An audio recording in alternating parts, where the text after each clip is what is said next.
How to get good. Is there anything I know about? It's how to get good. Just kidding. No, I mean, today I want to tell some stories. I want to tell some stories. We're not going to do some coding today. Today, going to take a break from the coding and tell some stories about life. Maybe I'll talk a little bit. Maybe I'll talk a little bit about my life. I wanted to provide some value when it comes to the journey of like kind of getting confidence, learning how to get competent at stuff.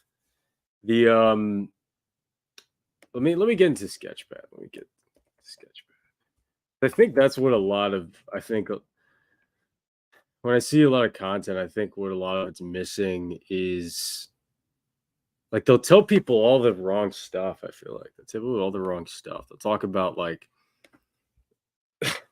they'll talk about like how to like rise and grind, get a schedule and all that. It's like, yeah, obviously. And then when people hear it, people are like, oh, obviously, but it's like, oh, but my situation isn't changed. And to be fair, it's not anyone's job to change your situation for you know. But but I think part of me thinks a lot of people don't want to really give away like how they got to places. I think maybe it's like a little exposing because it's very hard to like, and I'm not anything special, by the way. I'm not like, but I in this realm of coding and all this stuff, software engineering, I've learned a lot, and I want to give a little bit of that. I want to, you know, provide some value when it comes to that. Yo, what's up, Reed? And ask me any questions too. This is super open today. This is like super open. This is this is not, by the way, my is the sketchpad? Okay, cool, cool. This is not like structured at all. I said how to get good, but I'm like, I think I want to talk about other stuff too. I want to talk about a few things. A lot of things that have been on my mind for a while. And where should I even start? Where should I even start? How to get good. Where should I even start? How to get good. Well, the obvious thing. So okay, so I do this often, but let's tell a story. You're a blank canvas. You're a blank canvas. Okay. I know I do this a lot. You're a blank. This is you, and you're a blank canvas. Okay. Just a guy, and you're actually maybe you're a little happy. Okay. This is you.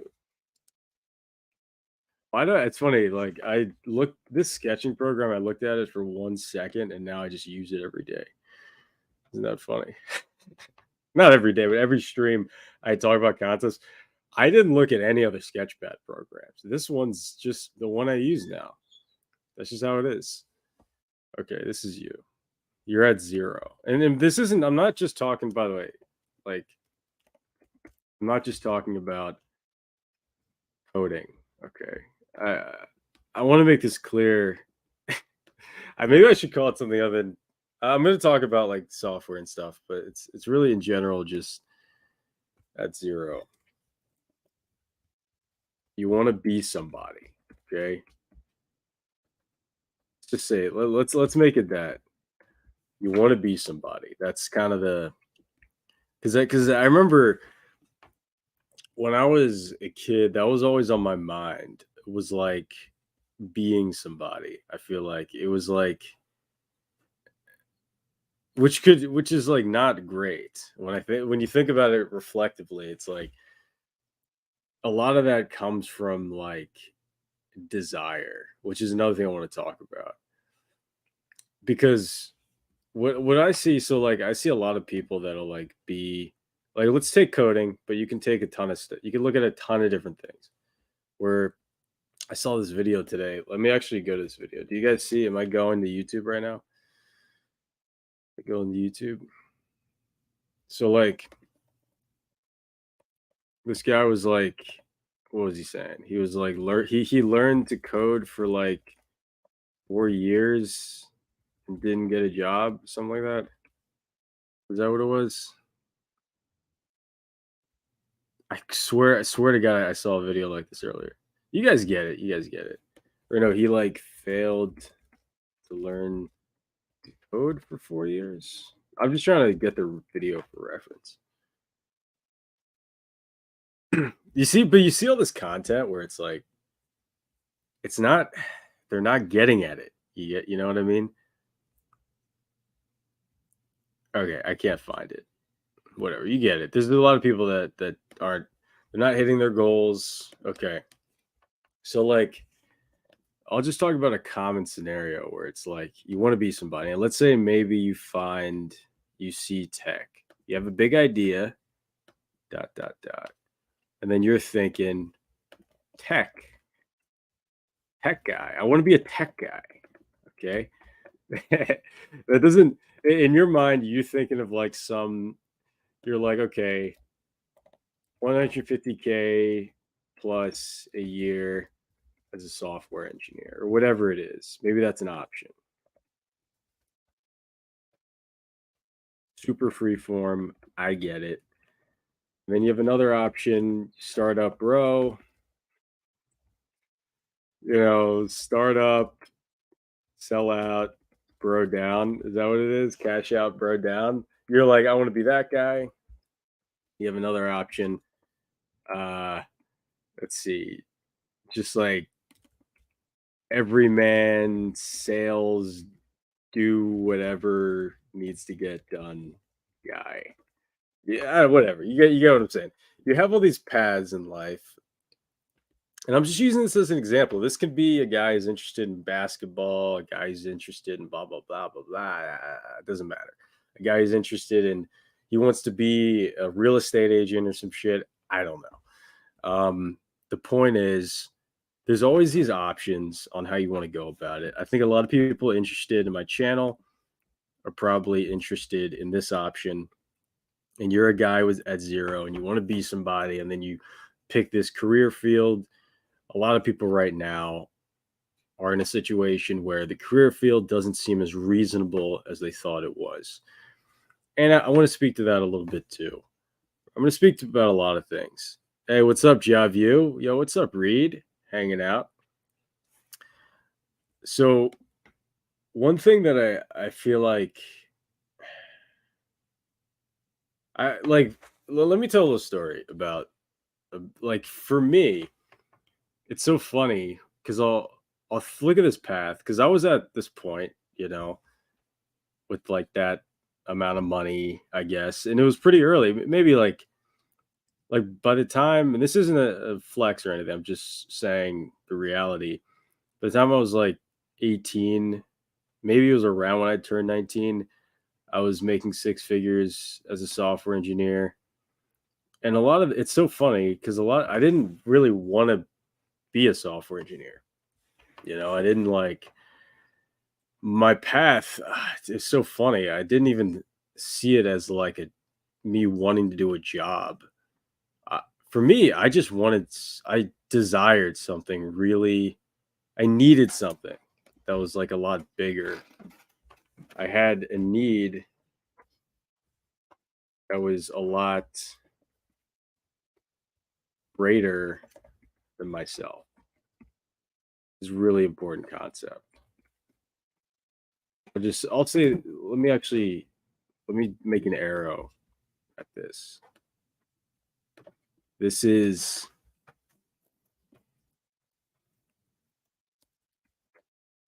the why. Let's talk about that. And when I was really young, I spent a lot of time hacking, reading, building stuff. I remember every weekend, dude, it was crazy. I'd say this is since like 15, 15 to 17 straight, like just completely. It was almost like every weekend I'd get a notebook, I get a pen, and I'd start writing down like a project to build. Like that's why, and it would be so natural to me because it was like I needed, and it wasn't because of an end goal. I didn't even think of it as money at that point. I had a plan because I wanted to be, which I'm still on that, by the way. I'm obviously a very young man, but like I had a plan where I was like, I want to be this like my heroes as a kid was like Henry Ford, like those type of guys, like Steve Jobs. In my mind, I was like, I want to be in the position where I can lead in terms of innovation.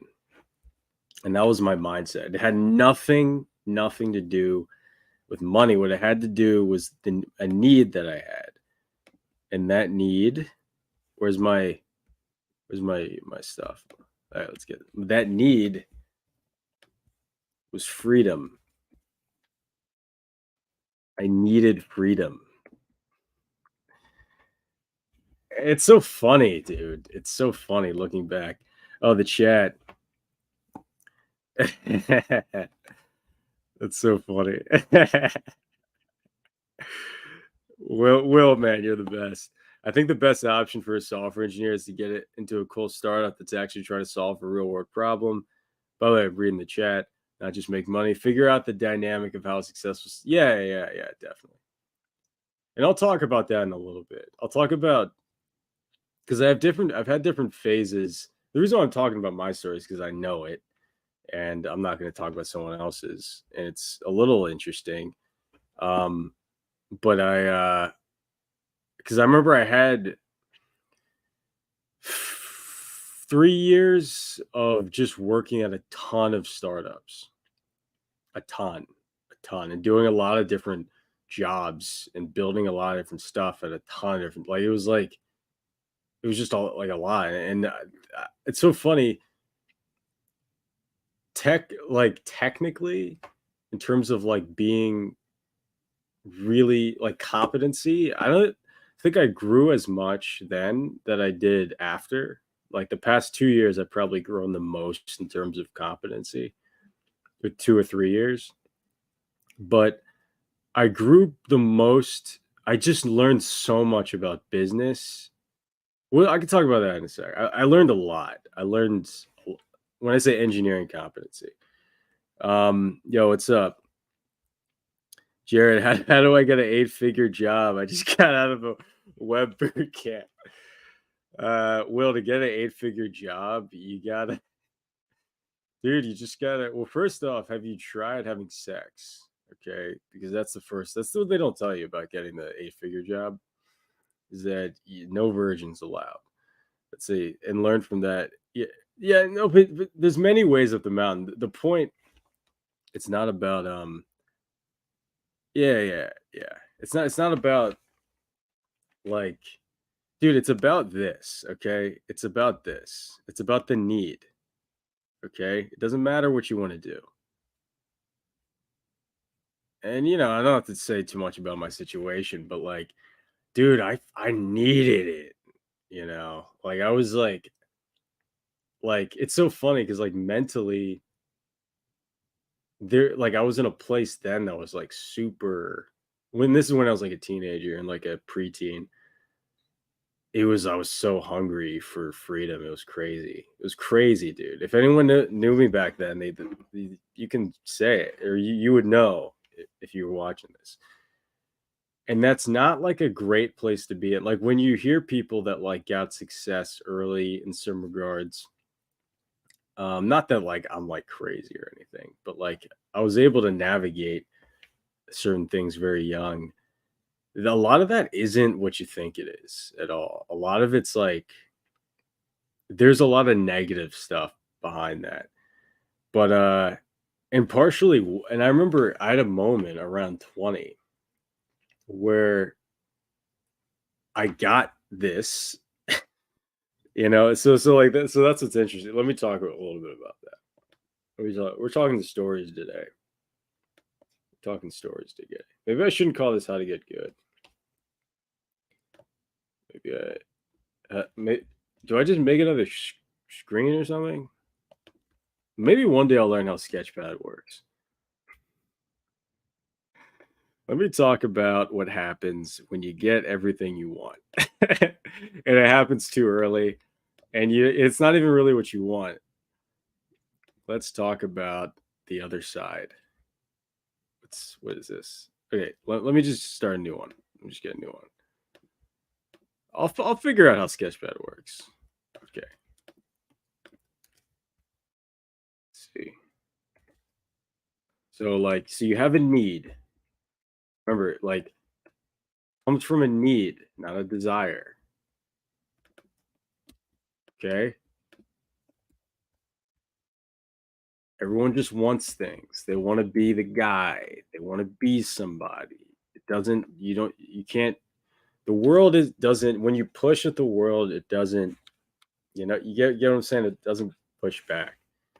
Um, like when you chase things, it doesn't happen. It's true. It's like the chase, like that. Like it doesn't. It's the need, and this is dark. It's like it can be dark. I mean, it's like some of the highest performance people I know are like crazy people.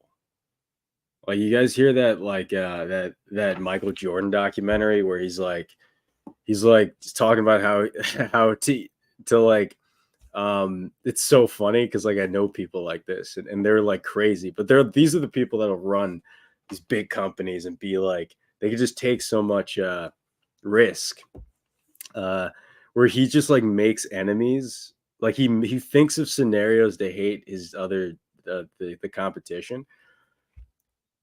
Like he needs it. You get what he's creating a need. He doesn't just want to win, he has to, because as a man he has to beat his enemies. You get it? So like what happens when you get it? You get freedom, thing you need. Well, nothing. That's what happens. So like when you feel the need, and I'm not being a doomer here, but literally nothing happens. You're the same person, but nothing happens. This is why, and I really wanted to talk about this today because I want to provide value here. Uh, and this is I know about this stuff. I don't know about like I can't teach you how to be an options trader. Yeah, I feel like being a technical founder is one thing, but how to get the business side down? How do you get the business side down? One way, well, you have to start a business if you want to get the business side down. That's it. Let's see. Would you say you achieve freedom when you start working? Yeah. Well, that's interesting because freedom isn't just is very complex. Uh, I had freedom in a lot of ways. It's so funny because like the times I felt the most, probably literally had the most freedom was times that I had the most chaotic. I was had the most chaotic mentality at the time. That whole thing Jocko said with like discipline is freedom. That's like true because it's not. It's freedom. A lot of freedom is mentality though, which is what I didn't know when I was a kid. I thought you could buy it. Okay, so all right, so let's run through this again. So like how to get good. So like and understand that this whole time I haven't talked about coding once, okay? Because it doesn't matter. I know people that like this is the common path. Doesn't matter who you are. This is the common path. Whether you're trying to get anywhere, it doesn't matter. Like you can if learning to code is the least of your problems. The what you want to do is you want to get here. You want to fulfill the need. I don't know what it is for you, but you want to fulfill it. That's it. You have to be like you have to dude, let me go back to like let me go back because I'm like saying too much stuff. Dude, every single few days, I won't even say weekend. Every time I'd finish a project, this is from like for at least 2 years straight, 3 years. every time I'd finish a project, which was be in a few days, I'd start another one. You can look at my GitHub. I can, and by the way, a lot of these I didn't push to GitHub. I will say. Let me go to my GitHub real quick. And I'm gonna walk through some of these projects I used to have, and I'll show you the years. Like this, I was like a teenager or like a kid. Let's see. Let's go back. I have some private things in here. Like it would be every like I wouldn't stop doing it, and that's not. And I wasn't grinding, dude. There was no like I wasn't trying to like get a job or anything. Like the job was like plan B kind of. Or not like I just wanted to build stuff, and I wanted to be really, really good when it comes to innovation. And once I had that skill, I could do whatever I want. I could start a company. I could well, I was starting a company at the time when I was like back then. And it's so funny. I was just talking to my friend who I was doing that with the other day, and he now has the same company now, which is hilarious. Like in the past 6 months, we both, without talking, started the same company, which is hilarious. And we're gonna do like a joint thing soon. But okay, so let's go to yeah. Like I had like this like little game library. This was like nothing. What is this? What is any of this stuff? And by the way, there's like listen this thing. Like what was this? It was like 16 here or like 15. Some like Ruby project. This is all just like no one asked me to do this. I wasn't trying to get a job. Dude, like I needed it. And one thing I really liked was is that I could create, you know. So like that's one great thing about create create or die. I like that create or die. That's so funny. It's so intense. What the fuck? Um let's see. Oh yeah, that thing I made. I almost got sued for that thing that has 810 stars. Um that's a funny story. Uh what are you guys saying? Sometimes fulfilling the need doesn't mean nothing happened. Jordan got 6 rings, jobs made. Oh yeah, definitely, definitely. Yeah, yeah. It doesn't mean what I mean. Nothing happens is like after you get the ring. That's what I mean. What I'm saying is you're the same. That's what I mean. You're the same. Um, it solved the need for freedom, but not all of my wants. I'd rather save for land instead now. Yeah, dude, exactly. Dude, just bobbing around. You're in the same mindset right now. It's like don't chase the world, bro. Don't chase the world. Let's see. I really appreciate you taking the time. Yeah, maybe I should talk about chasing the world actually. By the way, I'm reading the chat for anyone watching afterwards. I hopefully they can have the live chat. I really appreciate you taking the time to talk about these things. It means a lot to someone coming up like me. Oh, dude, great. Yeah, this I want to be very frank about it.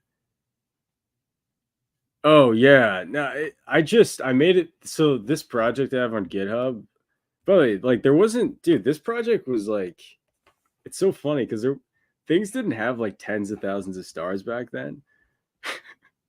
So this thing was like, it did pretty well. I forget like it's a live desktop HTML5 editor. It probably sucks. I actually I made this like 10 years ago, 11 years ago. That's crazy. Yeah. And I remember really liking this. And this I called it Hyper. I wonder if it's still around. This guy who it's so funny. I would have done it. I was like a scared little teenager, so I didn't know how to deal with PHP with like grown men who had like conflicts. Now I would have just told him to fuck off. But he was like, what was it called? Yeah, dude, he renamed it. This is oh no, they still have it right here. All right. Yeah, this there's the thing. I called it hyper, and it was an HTML5 editor. And his was called, by the way, I didn't know anyone was making this. It was real time and it was pretty cool. And he made like a one, and he like gave me this email that was nuts about how they're gonna sue me. And I'm like, dude, this is like this is an open source project. Like there's no, like, I get you have a business here that I'm sure doesn't make money, but like relax. Yeah, he didn't like that it was called the same thing. That's so funny. It's still around. Um, Approach is key. Yeah, dude. I was gonna talk about something. Yeah, like it's like you own the word hype. I also said called it hyper. Revive it just to spite them. Oh, just rename it to. It's been called Hyro for 10 years. I think that's fine. That'd be really funny. Just rename it though. Yeah. That actually, I might do that. Nah, that's too petty. I try not to be petty anymore. Um, so it was similar to when Geo broke the iPhone, and some dude said he wrote the exploit first. Yeah, it was. By the way, it was like the project was like do it was getting better in SEO. It's the only reason why the guy wanted to sue over it. That's how it works. People only care when you have something that they want. It's a little thing about life. Um, but yeah, dude, it's like I was in a situation where I was like, it was my outlet, dude. Like building things was everything. And it was like it wasn't it's so funny. I had tons of dreams. And it's so interesting. I was hitting every marker I wanted to hit. And then once I got freedom, this is really valuable, like I think for anyone who's like in a similar situation. I hope it is. Like, because I'm not gonna get into it. I don't want to like disrespect anyone, but like home life, I didn't. There were certain things I didn't that wasn't great, and I was fulfilling a need, and I really really wanted my freedom, right? And I was hitting and it was like super negative. So like let's talk about energy for a second. Positive or negative energy. So like you can let's imagine do a little stick figure guy. By the way, you guys know that my first like when I was a little kid, like 11, I started YouTube and it was all stick figure shit. So let's imagine you're like a current of energy and you can get energy. This is the input, right? This is the input. This is the output. And you can get certain energies and you can push them towards something. So it turns out you can get positive or negative energy, doesn't matter, and turn it into whatever you want. It could be positive, it could be negative, doesn't really matter. And that can be really dangerous because I know a lot of people because I know like a lot of high competitive people, they're like, no, it's all great. Like you put negative into positive, like that's always great. That is good, but sometimes you can get addicted to negative energy. Okay. For people that have gone through things and had to get out and all that, you kind of, hopefully you know what I'm saying. Because if you don't know what I'm saying, then you're going to know and it's going to suck. But like, especially when you have that fight or flight state a lot in life, there comes dude, it's so funny. Addicts know this. It's addicts and like people that have been like, people that have had, been bombed in the military, they understand this. Like they understand like a lot of that PTSD stuff, a lot of it's like you're like there's a part of you that kind of needs that stimulus, that negative stimulus a little bit. So like part of me was not that I by the way, I'm not saying I've been through, I wasn't bombed, okay? But like this isn't about me really. I'm kind of just trying to relay something I understand is that I'm telling you, this is great that I was able to like use it as an outlet. But there comes a point when like you have to like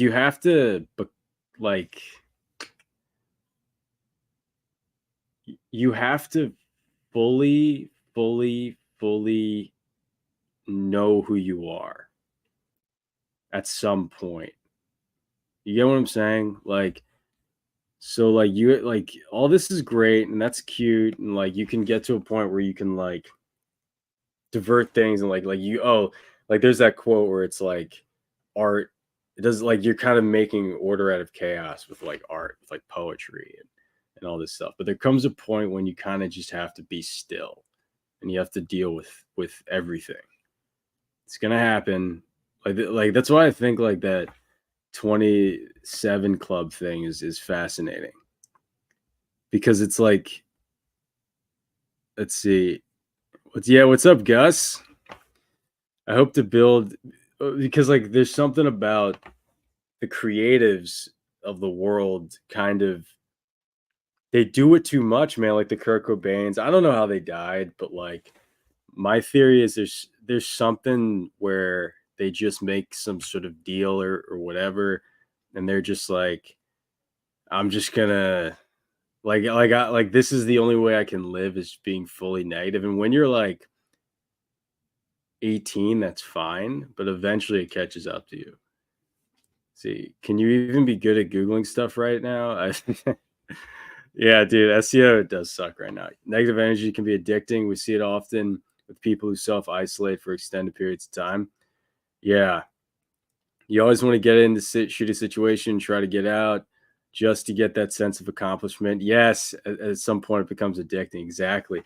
It's like, you know what I'll say? You know what I'll say? You know what I really, so like part of how I got fast.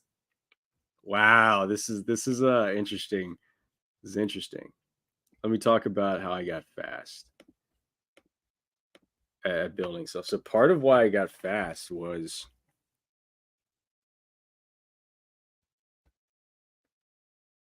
maybe I should like how I got fast. I have like no space on here. Hold on. Let me make this smaller. So let's talk a little bit about how I got fast. So like I wasn't always, and by the way, like I'm not trying to say that I'm like the fastest at building stuff or whatever, but I am pretty fast. Um relative and one of the ways I would is one I would just do it a lot. But another thing is I loved the pressure. I did, dude. That's like part of what it was, man. I would love like it's a part of school, I think. I had that negative reinforcement from school where like I would kind of like doing things right before the deadline. And I barely did school. But software engineering is the thing where if you work fast enough, you're always going to be doing something at a deadline because people are going to give you things like that. And also for your own stuff. Like I would give myself deadlines for my startup and stuff. Like I'd set things up so where I kind of had to do things like at the last moment. And that's not good. That's not good. But I mean, there was a thing where I learned how to like work under pressure, which probably helped with the streams. Like there were times where it would be like some like at some job or maybe what's a good example? Yeah, like something's broken in production or whatever. I would like that. I'd really like that. I'm being straight up. Like I would be like, oh great. I'd be like, oh shit. Like it would be like kind of a rush. Hackathons were great at that. J- Jared, what's your my 40 time? Uh yeah, yeah. I love proving people wrong. It worked for me, but I feel it was more negative than positive. Yeah. For me, I had to fully the whole proving people wrong thing. I had to fully let go of that. Fully let go. Although this was me when I had high school algebra, I would wait until the day before the quiz. It forced me to learn quicker. It worked most of the time. Yeah, dude, like that. Honestly, I think is why I can do things fast now is because relative is because dude, I would like that pressure.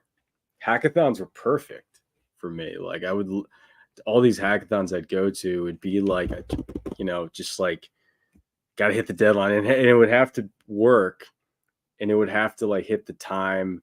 And dude, I was super competitive to a fault. I mean, there's times that I did really good, and there's times that I would either over engineer, but we would win pretty like a lot, or at least get something out of the hackathons. I like working out of spite more than under pressure. It feels like you're trolling your boss. It's so yeah, yeah. Yeah, but dude, like there comes what I'm mostly saying with this part is like when you feel that need, I'm not this isn't just like I'm trying to more so say it's kind of a testimonial about it. Like it's not you can do this. You can be someone who's trying to fill that need and like do and like love the pressure and they're it's great.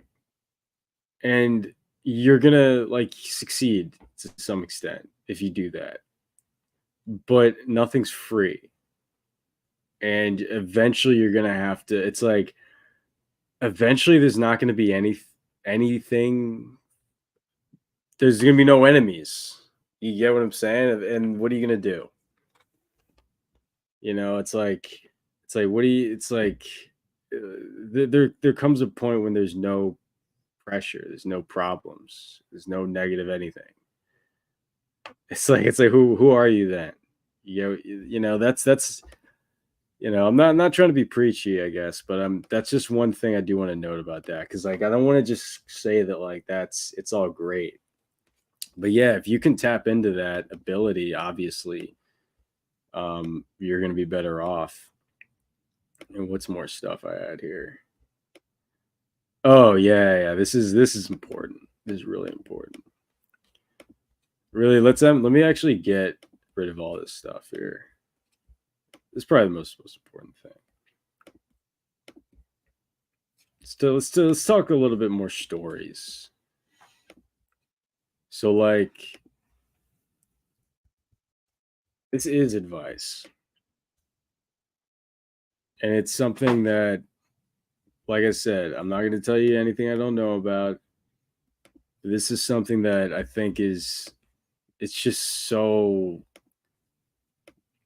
there's just no education on this. There's just no it's one of those things that there's no one like tells you about, but it's so important. My mom tells I'm attached to my mom tells me I'm attached to my accomplishment, but I disagree, but kind of agree the same way. You probably are. It's supernatural to be attached to your accomplishments. Supernatural. Let's see. The benefit is it makes us hyper adaptive to ever dynamic conditions. The trade offs is it makes life more hectic. Yeah, definitely. Well, it makes you a killer, dude. It makes you be able to get a job done really well and to perform at a high level. Honestly, a lot of this stuff does do that because it's all about energy. It's like how do you use your energy? How do you use energy? It's like if you're I promise you, if you're someone who wants to like get better at like, let's say you want to get better at fitness or something like that. If you're someone who's like, oh, whenever I feel negative emotions, I'm gonna go like work out. It's like you're obviously gonna have higher performance than someone, maybe not. I'm not gonna say someone who doesn't do it, but you're gonna have higher performance. But I think the key is to have a balance, you know, because there will come a point where you have to know why you're doing it, actually. And there's not gonna be anyone else there to base yourself off of. You know what I mean? Like there's a point where there's no like out. It's not like you can't like no. There's no one to react to. There's no stimulus. It's just you. Everything's fine, and it's just you. But anyway, this is important. Go all in. I'm gonna make it big. So like, I can't stress this enough. I remember when I was like, this is when I was like 17 or like 18. I remember I knew in the moment that I was at a crucial moment in my life, and I knew that I knew that I had to get from the boring world to something better. I had to like really just accept something, like to accept that I had to embrace everything that was about to happen to me. If that makes sense. I had to like cut the cord, okay? Like I had to fully, and it's like it's might be the hardest thing you can do, and you're gonna have to do it many times, I think, in your life, and I think it probably gets harder. Now I'm thinking about it. It's like because as you get older, you have more attachments, but you still will have moments where you have to go all in on something. And I remember I had a screenshot, or not a screenshot. I had a background on I think it was an iPod Touch. I think it was an iPod Touch because I had an Android. Yeah, but I had a background on my iPod Touch. Was it iPod? Yeah, whatever. On my phone or iPod Touch, I had a background that was like all in, and I would just look at that. It sounds cheesy. It's so cheesy. I'm fucking cheesy, dude. That's so hilarious that I did that. That's the dorkiest thing I ever did. Wow. But it's dude, I swear, because it's cool. You know why I did that? Because I noticed that I was addicted to just checking my phone, and I was like, well, I have something that matters, an idea that matters to me, and I know that it matters a lot. So I'm just gonna like train myself to be addicted to that idea of going all in. And it doesn't mean anything. It's like it's just like a vibe, you know? It's just a vibe. It's like it's a vibe that you have. The vibe. You're like, what does that mean to go all in? It's like it's a vibe. You don't understand because you're lame. You don't understand. You suck. Like jumping out of plane when skydiving. Yeah, exactly. Yeah, exactly. At some point, it won't be you versus them, just you versus you. Yeah, go all in crypto. Yeah. By the way, when I say go all in, I mean on crypto. What did you think I meant? That's what happens when you're super vague. Is like I want to be very clear. Do not buy like crypto. I'm not telling you to buy crypto. You do what you want to do with your money. I'm kidding. Okay, you go do whatever you want. I don't care. You described my childhood going from the hectic craze of government housing to now raising my own family in a house in a middle class. It's nice. Neighborhood, hard to do, but possible. That's awesome, man. The worst addictions accordingly are addiction to consuming, buying, addiction to sugar. Worst addictions. Two worse than cocaine. Cocaine's a pretty bad addiction. But is is the worst addiction to consuming, addiction to sugar? It's like when I think the problem with addiction to cocaine and consume or to consuming or whatever is it's really bad, but there's something deeper that's bad about it. Is that you're addicted to like you're like addicted to comfort and convenience because consumption is the ultimate convenience. It's like when when you don't see the bottom of the glass, when you're just like when you can just keep getting and getting and getting. Hey, what's up, Indrano? Dude, the one member. Yo, what's up? Consumerism is a real dilemma. It is. No, but it's like a kid. Consumerism is the big problem with it, I think, is that your mentality is like a child forever. Because like you can tell like a child, a grown-up adult who has a child mentality is because if someone goes home and they look at the fridge and they're like, why is there never any food in here? That's a child. That's a child mentality. It's like, well, it comes from somewhere. It's like just and also there always is food. There's always food. The kid's a fucking idiot. It's like people don't give a fuck about things that actually matter anymore. Basically, NPCs waiting for the next phone. Yeah, well, it's a spiritual issue, I think. Never bought crypto before. Yeah, dude.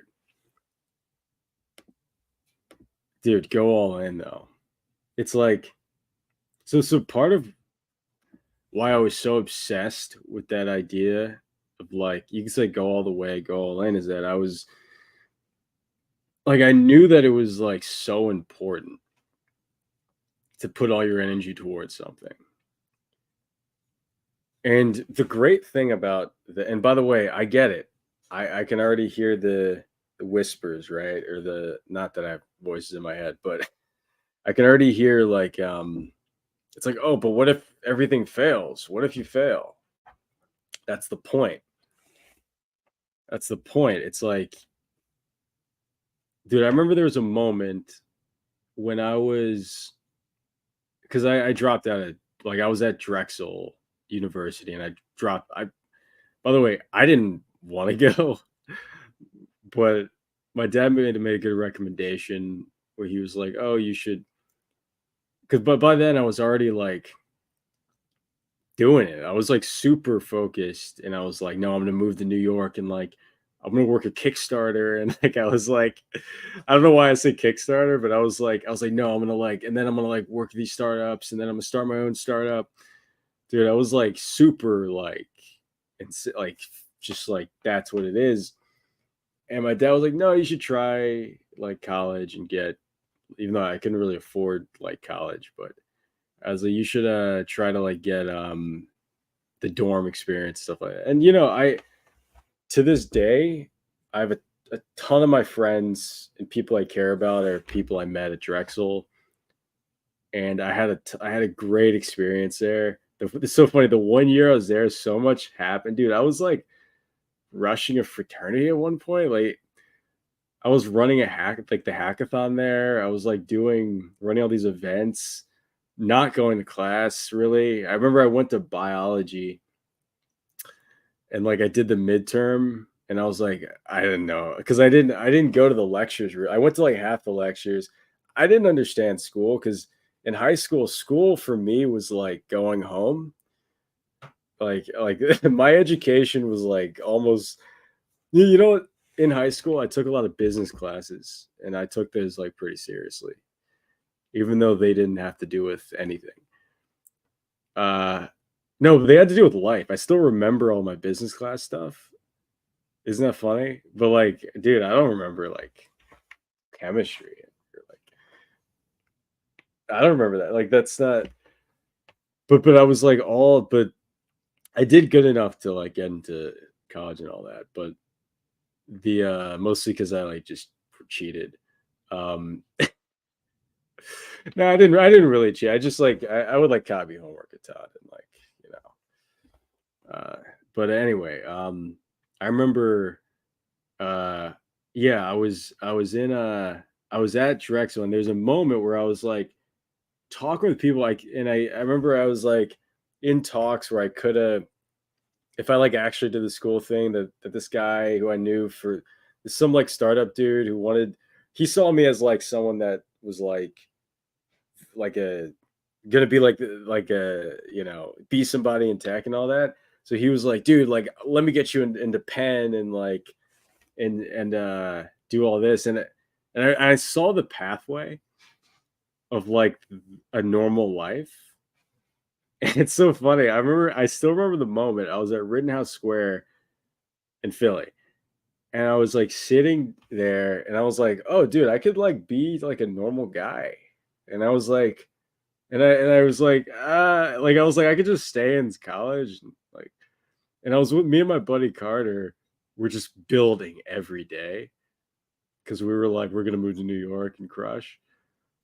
And I remember I had a moment where I'm like, yeah, I'm just gonna fucking go. Like, I'm gonna find my own path.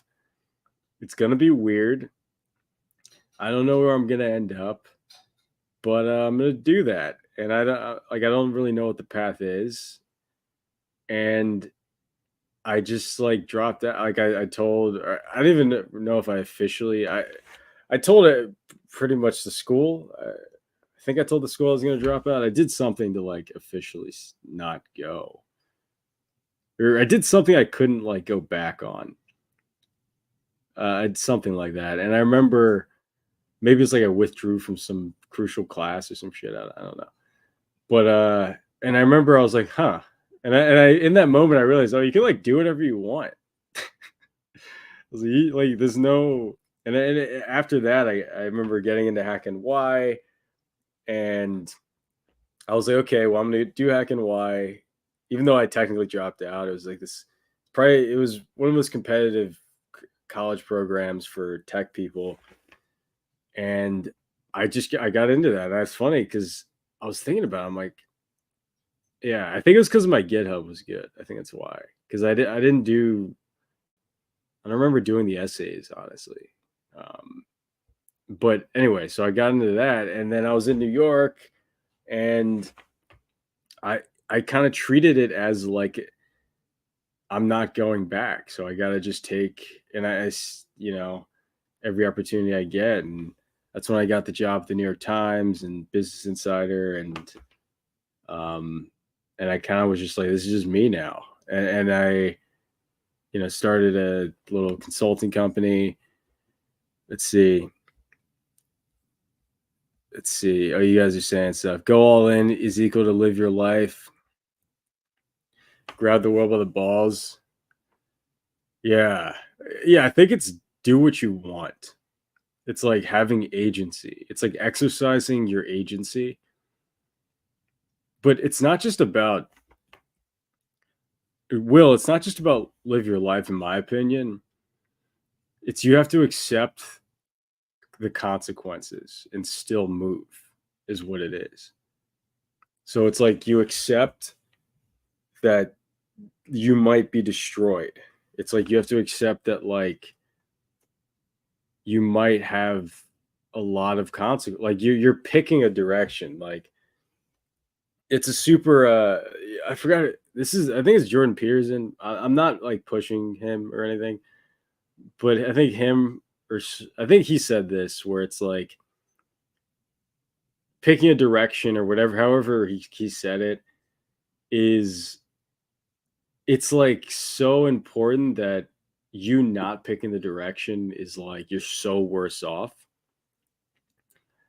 I actually don't fully agree with that,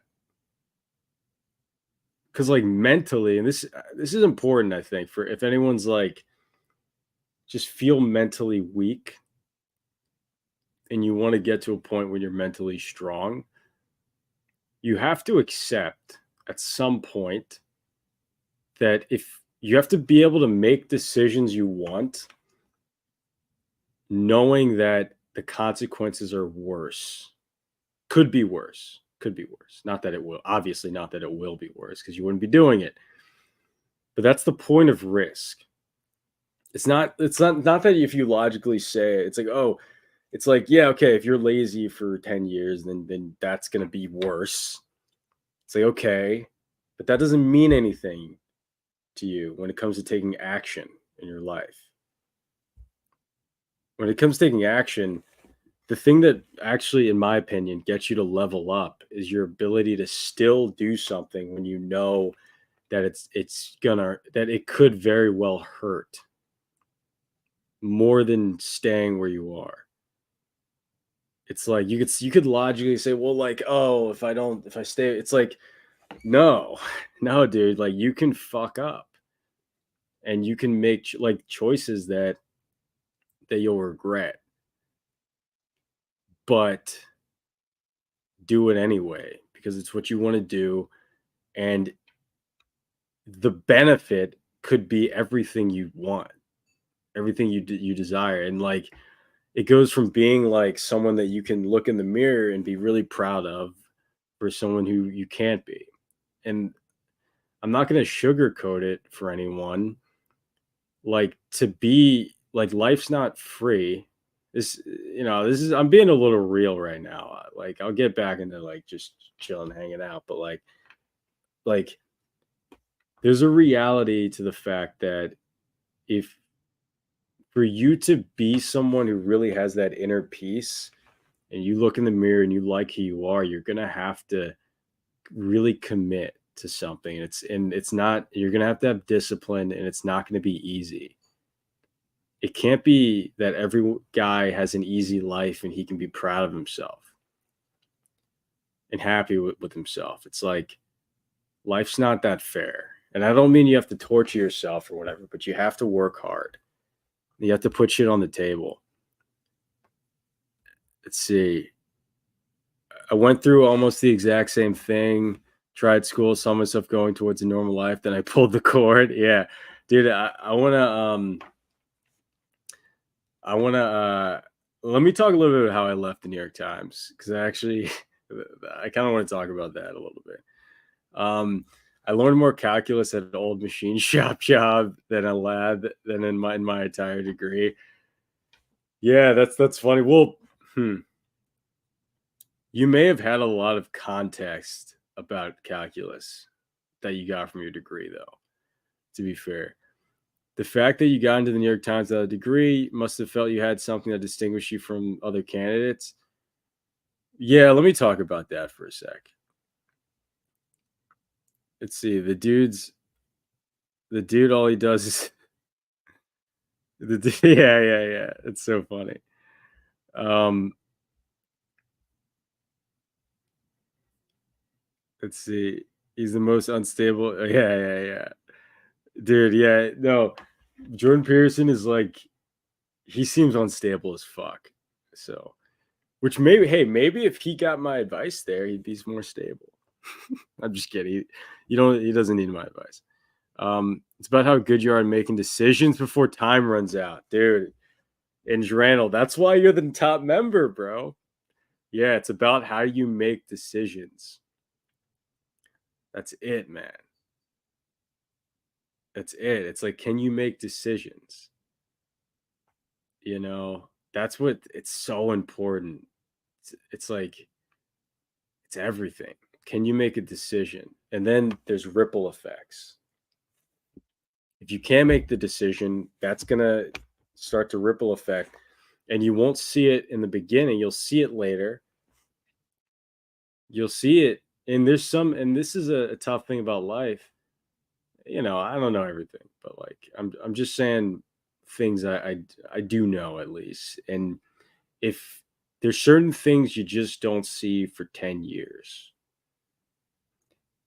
And that's something that I think there should be more of, especially for men, there should be more of an education about. It's like a lot of that laziness, a lot of the like, not even just laziness, like a lot of the lack of direction. Sometimes it is a little bit better to be more of a, more of like have more of that animal mentality for a time because at least you're like in a state of action rather than a state of retreat. Yeah, yeah, with the New York Times thing. So like the New York Times thing, I mean, I was there and it was fine. Like I think like part of it, so like I already knew like when I was at Business Insider, I remember there's other interns there and like yeah, I was like 18 and I remember they like you guys gotta understand, like this whole time I was like going to like the hackathon craze was pretty cool and a good timing because like I would go there and I would like experience like really high level people that were super into this stuff like me trying to push themselves to get things done. So like that was my standard. My buddy Conrad was like awesome. One of the best, still to this day, one of the best engineers like around. I mean, he's uh super like super competent. And I remember in high school, I had a club. I had like a code like my whole life in high school was just like coding club.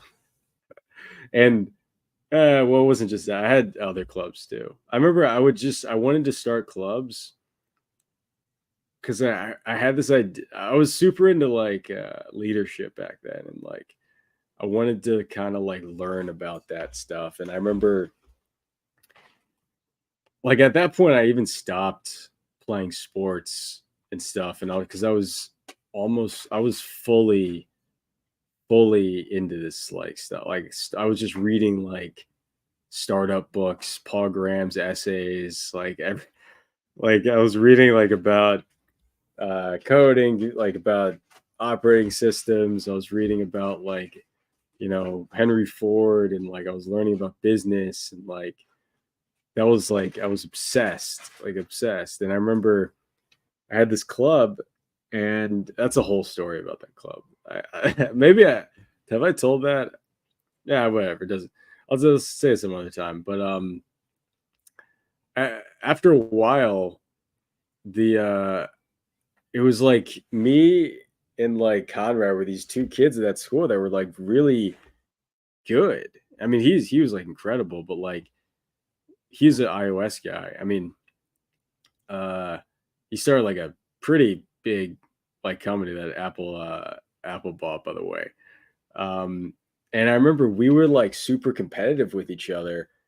I remember we had a thing where we were trying to like see who gets the most GitHub stars. Like, and this is like in high school, like, and that was like the environment that I was in, and I would go to hackathons where like we would be amongst the best there, like we like at the biggest hackathons. So, and that's not a brag. I'm just saying that's what it was. So like when I go to like these companies, like I would see interns. They're like, for instance, like a Business Insider, there are interns there that didn't know how to code.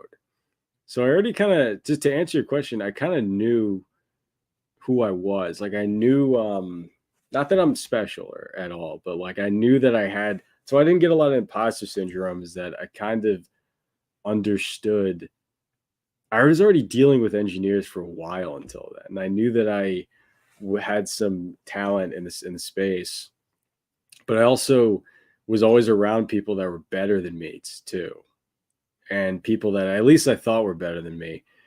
So it didn't even really, it's so funny at the time, I never thought that I was like anything. Like I was like, I didn't think I was like anything. It's so funny. Like I would always like think I was like kind of like not an imposter. I never thought I was an imposter, but I thought it wasn't until like I really started to get some experience that I started to see that like I had some talents. Before that, like I was always surrounded by people that were very had a lot of agency, were very focused. And that helped me a lot. That helped me a lot, I think. And I highly suggest you do that.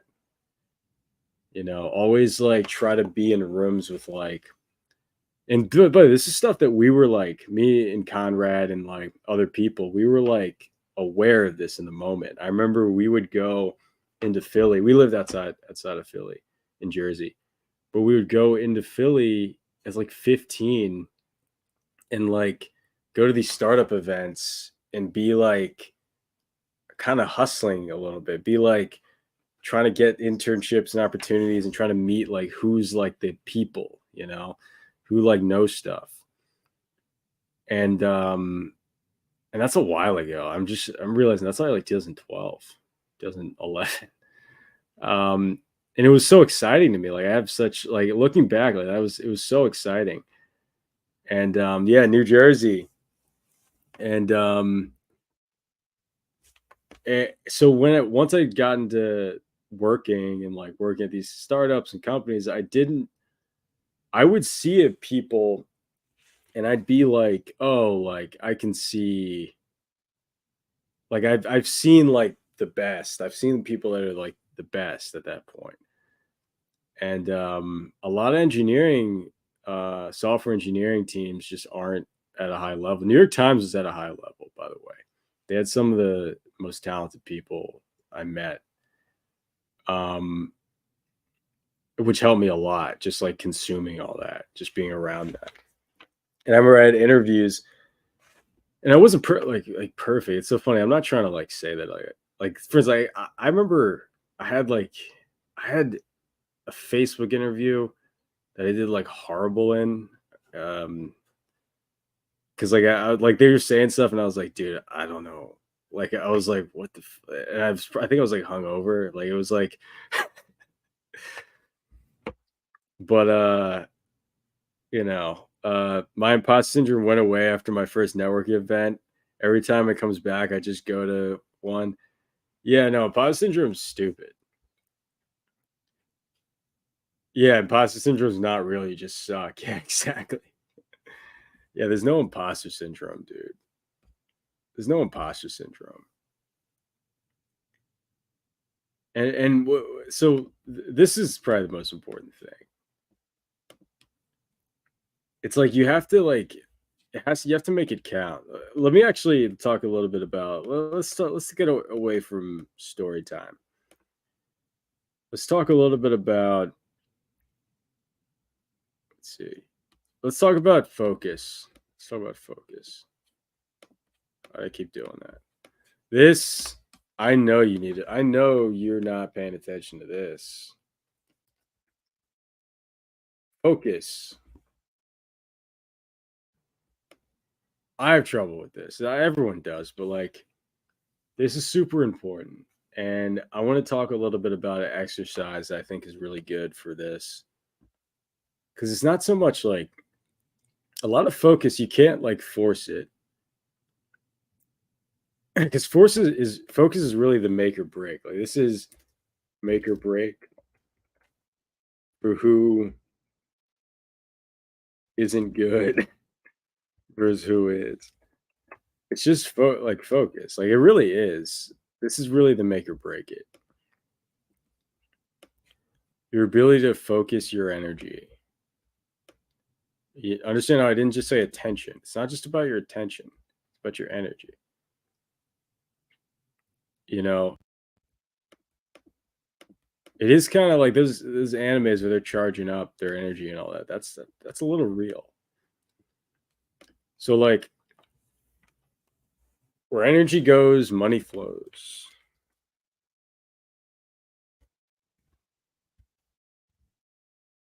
Where energy goes, money flows. So like so here's should I say the exercise? No. I'll say let me just give a preface to this. So like at all times,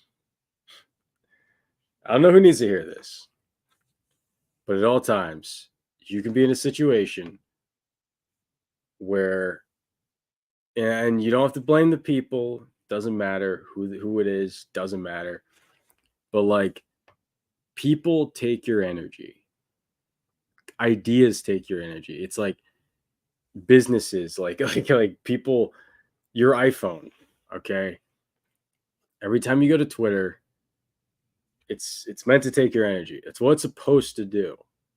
That's one reason why I had to quit working at these media companies. And dude, I was so obsessed with like building media like stuff. I mean, it really is my main thing that I care about the most. It probably is like at least now it's a little bit different, but like that's the reason why I love the web is because I was so fascinated by how the web, what the web is truly, and like how people use websites.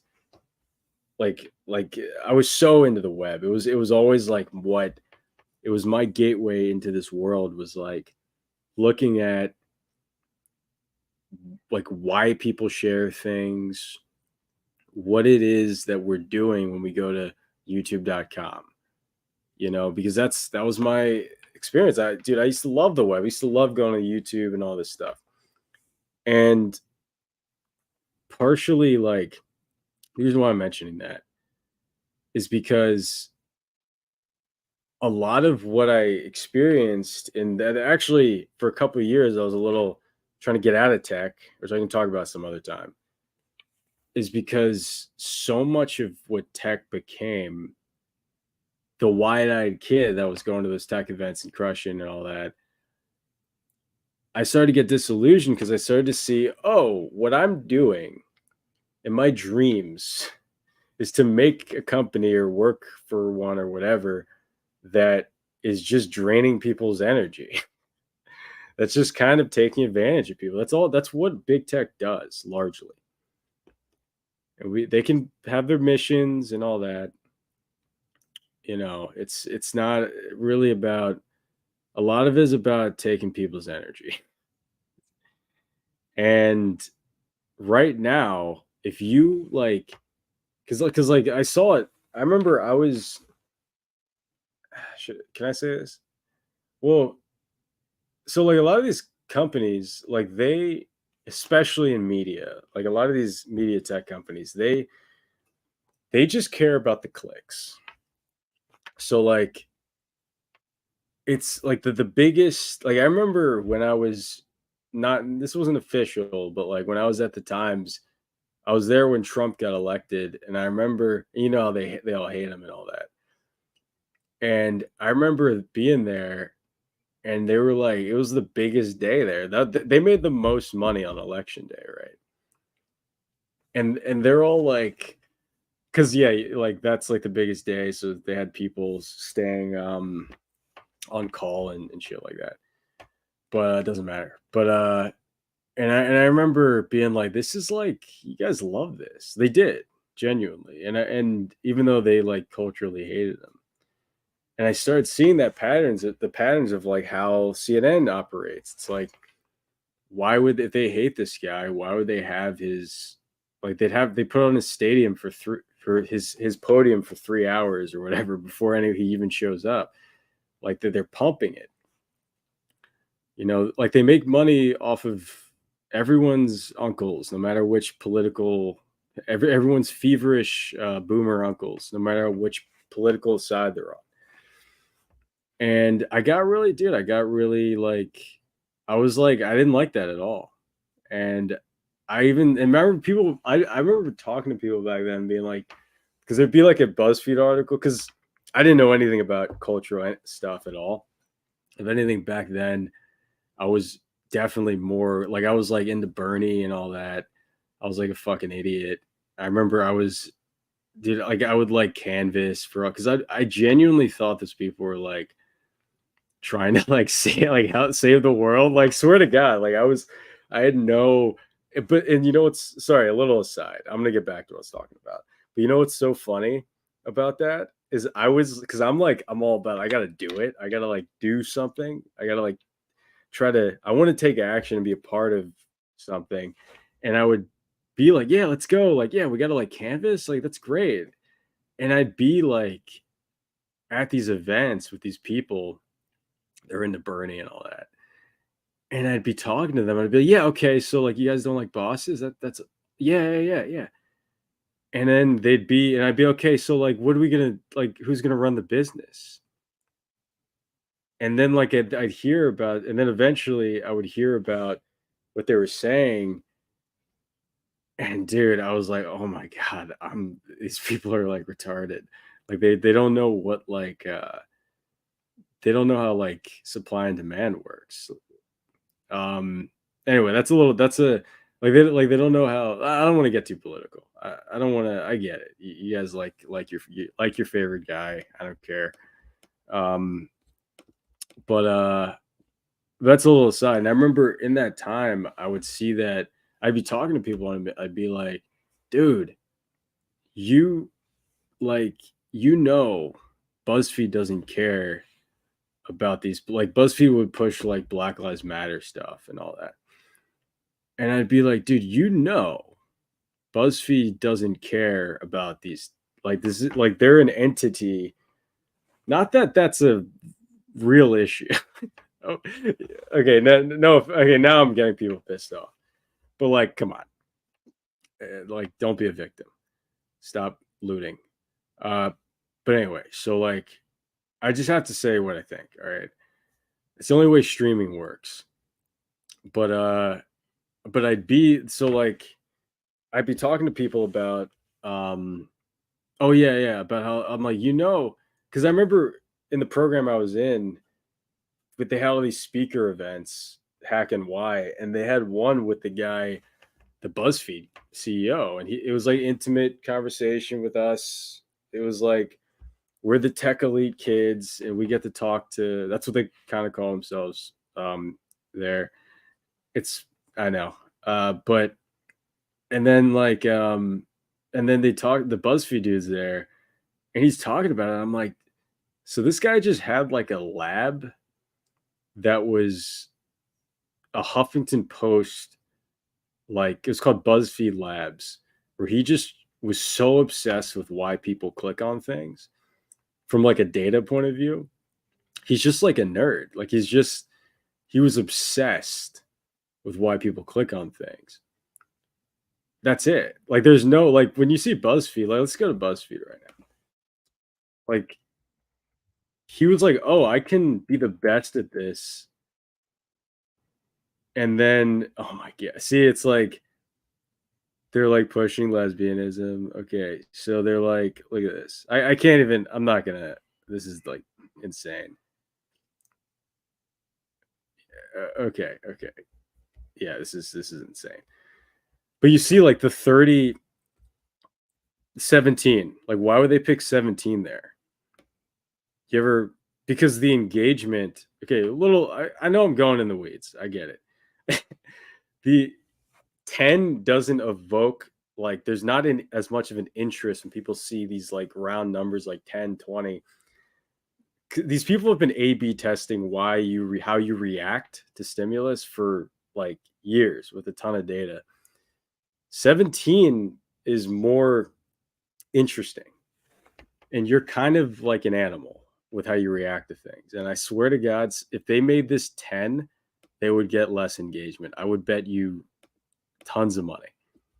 And I could tell there's some of these businesses have like insane practices when it comes to engagement. Yeah, like 28. This one is 50. Promise you, this one doesn't have. Well, actually, you know why this one probably has more engagement? Because of the dichotomy right there. It's probably not even just, and also it's more saturated. Anyway, but that's why they do it also. But anyway, so this guy figures that out, and I'm like sitting here, and the people are like, "Oh wow, it's really cool," and I'm like, "Dude, you're like a bad person. Like you like that's you're kind of taking advantage of American people." That's another thing I didn't like about tech is that, and I'll get back to focus in a sec, but like it became something where it was like an attack. It was like an attack on America. That's what it felt like, at least. Like, especially working at the Times, just being real. Like that's just Jay. Jay, what do you like 17? What Matthew? What are you talking about? Um, I've never even seen BuzzFeed's site until now. Jared ruined my streak. Sorry.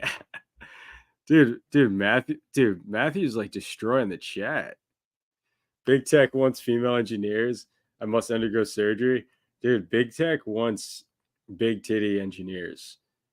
Dude, I had a job once. Oh my I'm gonna make a little Jared, when you worked at the New York Times, was there already a move towards AI content or were you too early? Yeah, I don't think there was AI content. But I will say this is the game at that point when I was there from like 2015 to 2017, the game was like they're playing this tightrope because everyone had to be like BuzzFeed because in Business Insider, because those two companies were Insider. Those two companies were getting started like 5 years ago and were like as bigger than them, So like New York Times around for like 150 years, Insider's around for 5 years. These are like the same size company, you know what I mean? Um, so they would like be, for instance, they were like thinking about putting GIFs on the homepage, like all this stuff. And I was a part of this rebranding or reorganizing of things they had there. That was, and I was like, this is absurd. Um, bro, bro forgot about chat. I didn't forget about chat. I'm sorry, dude. Um, but yeah, so like, dude, I was gonna. Oh yeah, the female engineers. I got a story about that. Did I ever tell this one?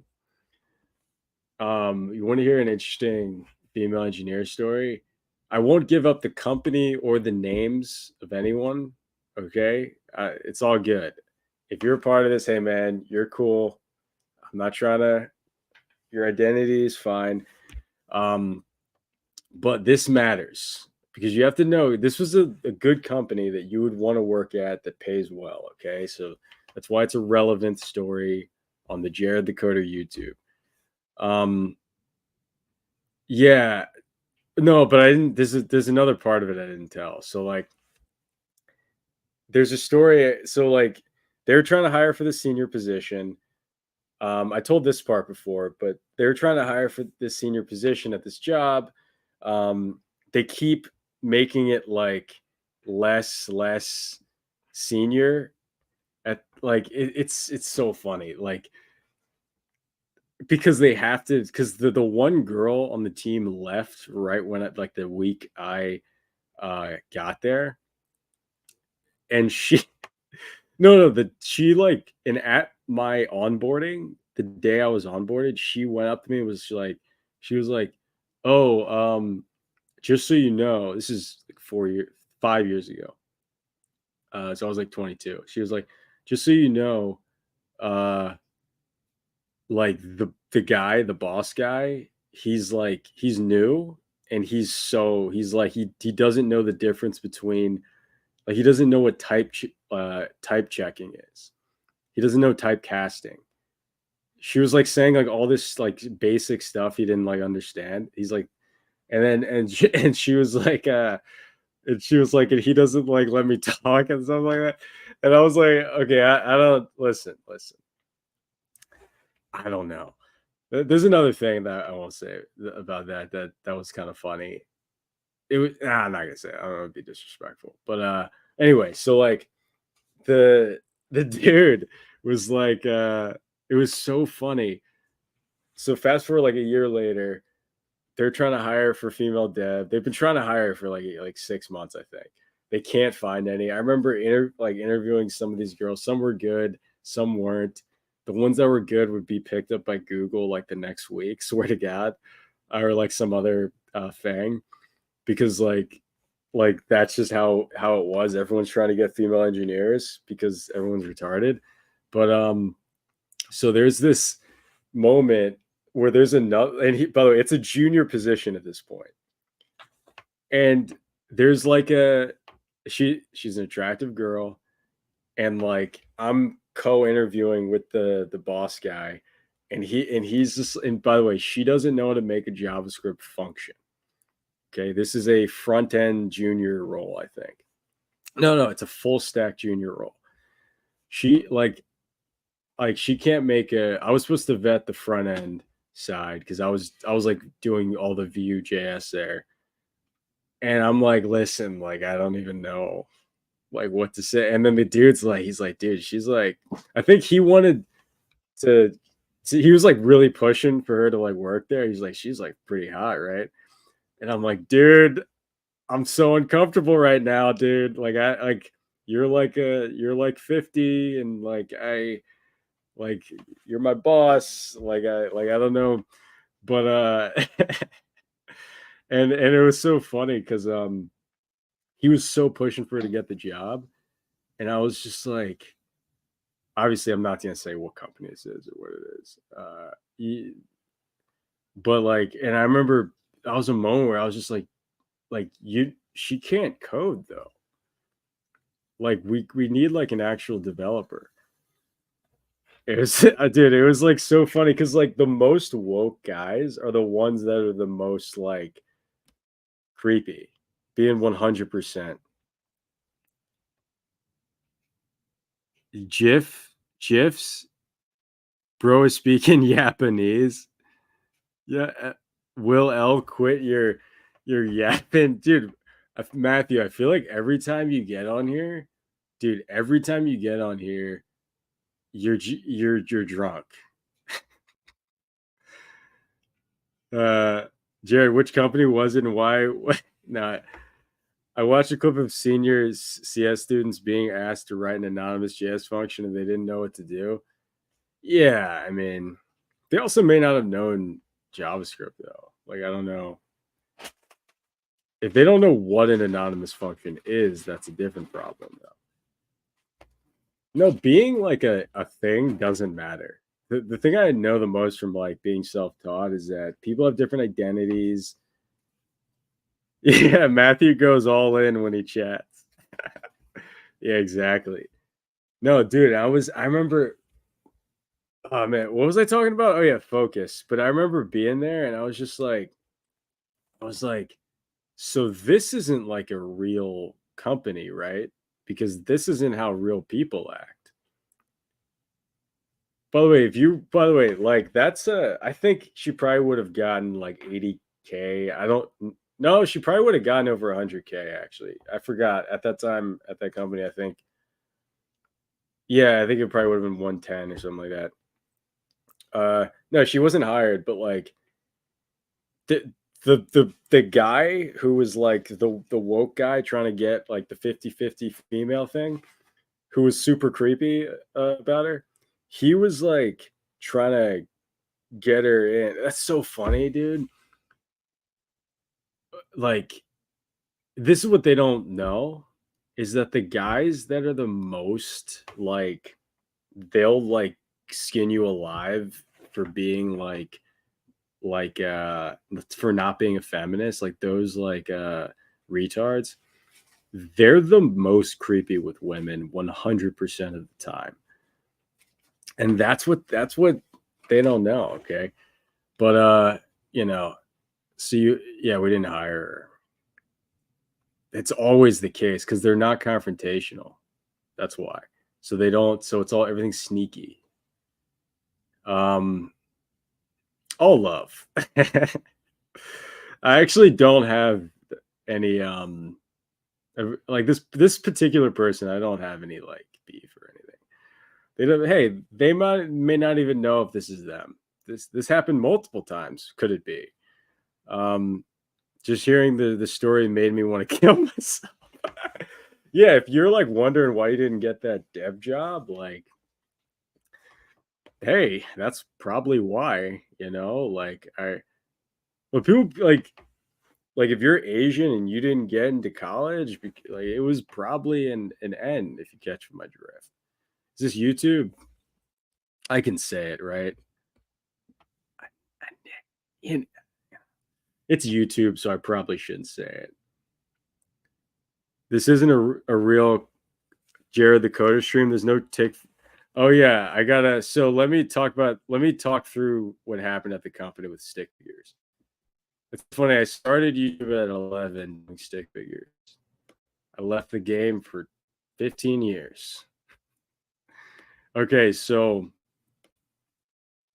at the company, be very clear. They had a girl. Okay, you get it. They had a girl. I want to be very clear. They wanted to pay her $100,000 plus. Okay? They wanted to pay her. She gets 100,000. By the way, you currently right now can't find a coding job, and you have a CS degree and an internship and all that, and you crush and have all these projects. They wanted to give her $100,000. She couldn't promise you. She couldn't write one JavaScript function. And when I say she couldn't write the function, I don't mean she couldn't do it, even a two-sum or whatever, a quick sort. I mean she couldn't do the function declaration. Okay, she couldn't do that. You understand? And I'm not a hater. Okay, I'm just a guy who says the truth publicly with my face. Okay, other people, you have your little anime avatars or whatever. Okay, boom, I'm Jared. This happened. Okay, we have to say it publicly so we don't. Let's not have this happen ever again. Okay, next time around that the people start getting stupid and they start wanting to. By the way, it's because of the guy wanted to hire her because of a quota. And let me actually break down why he wanted the quota. Let me break down. Quote. It was because of politics. It wasn't because of belief. Because that's something that he could show his manager that he can get done. The person, the VP or whatever above him, the C-level person, he wanted to show he can get things done. So he wants to fill a quota. That's culturally because photos look better or whatever. He can get things done. So he had to get it done. And so the problem is downstream, the team literally needed a developer to get more work done, right? So he was serving the boss man and not his men, right? Not his builders, okay? That's where you fuck up. I'm not going to draw little titties. Matthew, stop. Please go to Kensington. I like you say Kensington, Pennsylvania. Yeah, I'm not going to go to Kensington ever for any reason. And no one should. That's retarded. Knowing what you know, what roadmap would you recommend to beginners to become a great software engineer? Let me talk about focus real quick. I have to talk about focus. Okay, little focus exercise. If you have problems, focus. Okay. Write down all the things that matter to you the most. Swear to God, do it. 1, write down all the things that matter to you the most. 2, rank them by what you can control the most. You have focus problems? Do this. That's it. You have problems with focus. That's all you need to do. Write down all the things you care about, all the things that matter to you, and then rank them by what you actually have control over. Put your focus at the top of the list. Once you get that done, put it at the bottom. You won't have any focus problems. Okay? The fuck is Michael Sabe? Wants to talk about focus, can't focus on talking about focus. True. Well, maybe it's not something that matters to me. Okay? Okay, let's talk about a roadmap. Let's see. Let's talk about No, you asked me another question. Yeah, let's talk about a roadmap for beginners to become good software engineers. Okay, so you want to go from beginner Great. Okay. Let's talk about where you're at right now. Let's get a little stick figure. Let's get a little one because I need some space. I'm serious about the focus thing. You do that. Okay, let's get the beginner. Okay, this is you right now. You have like a beanie. You're afraid to show yourself to the world because you got this little fucking beanie on. Okay, you got a beanie. You look like a military cat. You're sleepy because you're low T, and you want to get to a situation where hold on. You want to get to a situation where obviously this matters for me to draw this out. You want to get to a situation where you're 10x. You're not wearing a hat. Your eyes are wide. And you're happy. You're happy like you just S to D. That guy's too happy. All right, you're medium happy, okay? No one's ever that fucking happy. Okay, that's all right. So, first off, I mean, I talked about all of it earlier, but first thing you need to do, first thing is get some fucking direction. Okay? Well, let me get rid of all this stuff. Let me get rid of all this stuff right here. I need to get this bigger. Whoa. Dude, I need a better sketching program. Okay, first thing you need to do is get some fucking direction. Okay. Fucking direction. So like it's pretty obvious. Before I was giving some life advice, talking stories, let's actually talk about business a little bit. You get some direction. Obviously, you're not doing that. Because if you're getting direction, then you would have it. How life is. Life is fair. Actually, let's see. I wrote down some things. Learn how you learn.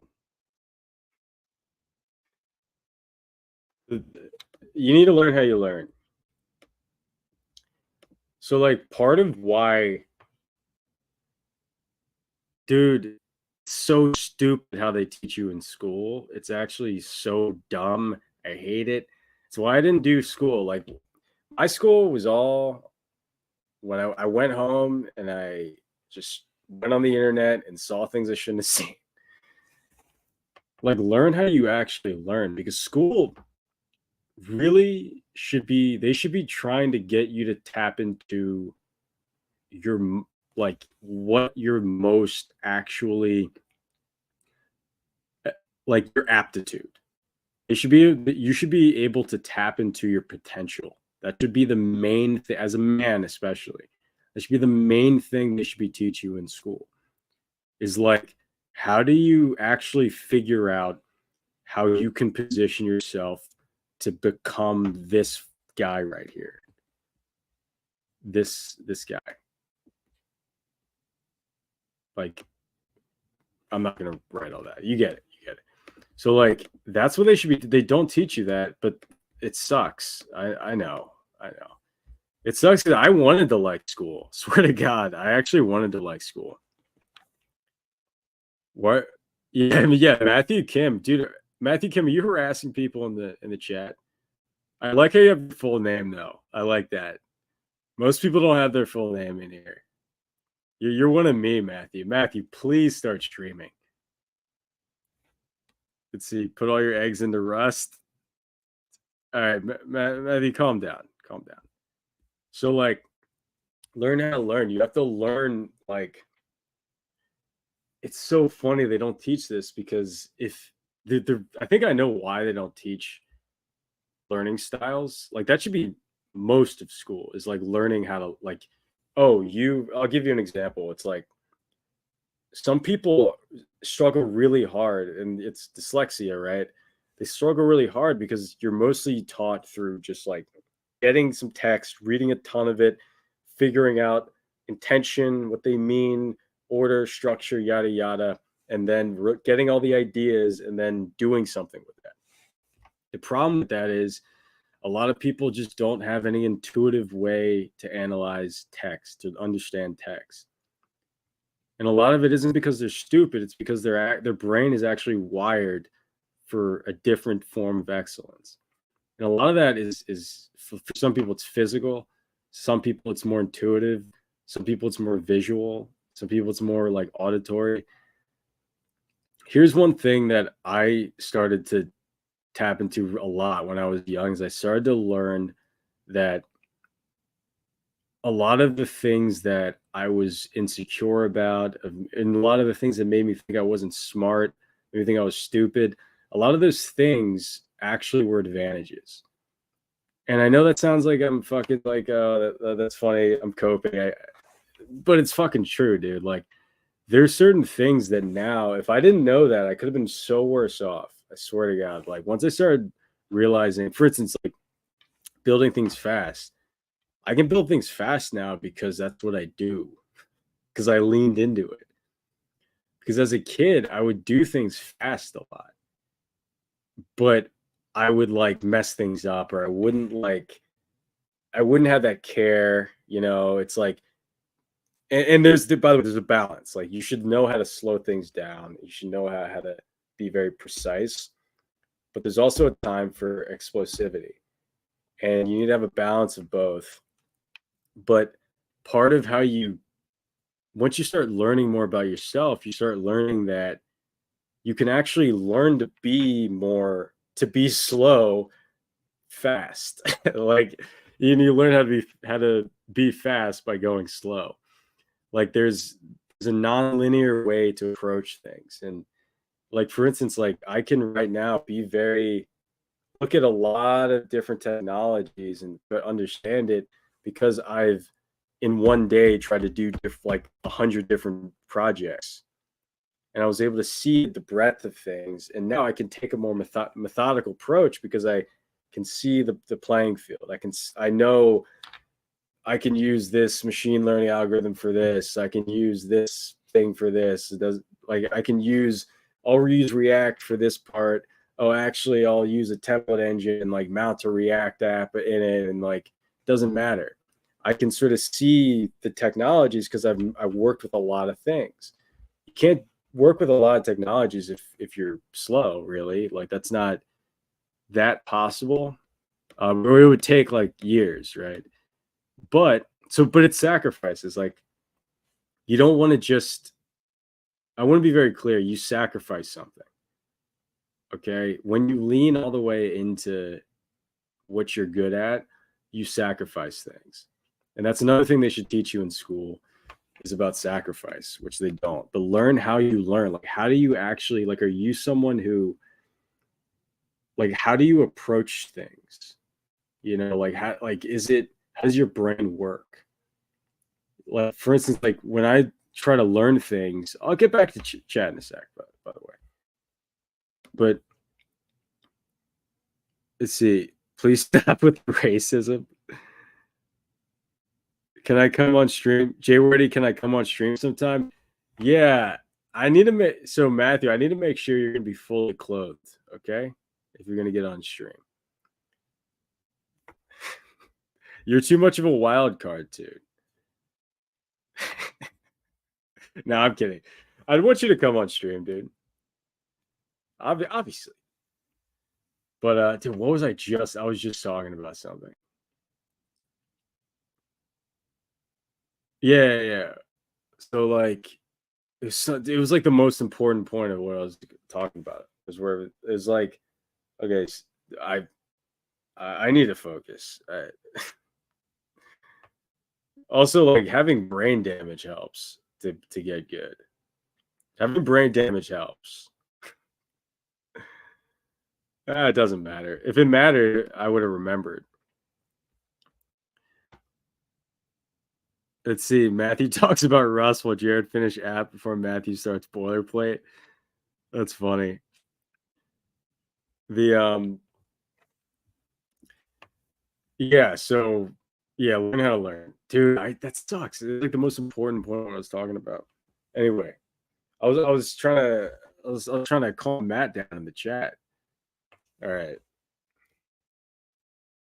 Yeah. How do you learn? Yeah, whatever. There's other stuff. All right. So get some direction, learn how you learn. Oh yeah, yeah. So like one way that I learn is I like patterns. So when I was a kid, I was super into cryptograms. I was super into like cryptography. That's why I got into tech, honestly, because I was into cracking codes, and that was like something I was super into. And then I was like, oh, coding's actually kind of you can game in it and all that. But learning about code cracking and learning about those things, I was super into patterns because like that's how cracking codes really like it all comes from pattern recognition. That's the root of it, and a lot of problem solving is pattern recognition. So when I like to learn about concepts, I like to look at history. I like to look at like a lot of different things and try to see where I could find. Like if I'm learning about object-oriented programming, I like to learn about other forms of abstraction when it comes to building. It's like, and that could be in building a car. You know what I mean? Like looking at these patterns is how I approach everything. Yeah, get some direction, learn how you learn.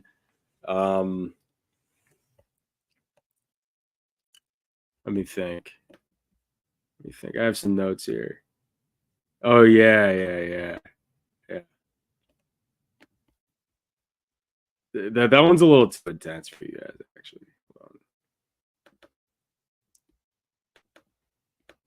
That one's a little too intense. All right. Don't stop lying to yourself. Okay? Stop lying to yourself. There's no lies. There's no lies in nature. Okay? The lion that isn't like he literally is the fucking best, right? He's the strongest guy. The lion doesn't have to pretend, okay? Never ever lie to yourself, making you think you're something you're not. That's how you become fake great. You're fake good. Fake good people. So it's like I used to see it all the time where I'd see people at a hackathon or something, like they talk a big game, talk a lot of shit. You'd be at a job and you see the dude with the crazy, he's got like 3 screens, he's like in Vim doing all this stuff, can't do anything, can barely write code, can barely like solve a problem. And I've seen that myself where like I've been like thinking I was the shit, and then all of a sudden like there's like a basic like sorting algorithm that I'm like trying.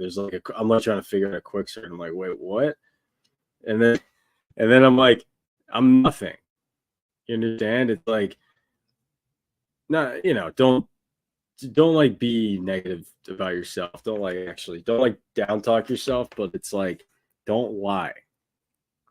Okay, that's the great thing about engineering and all this stuff is that if you lie and you build a bridge, people are gonna die.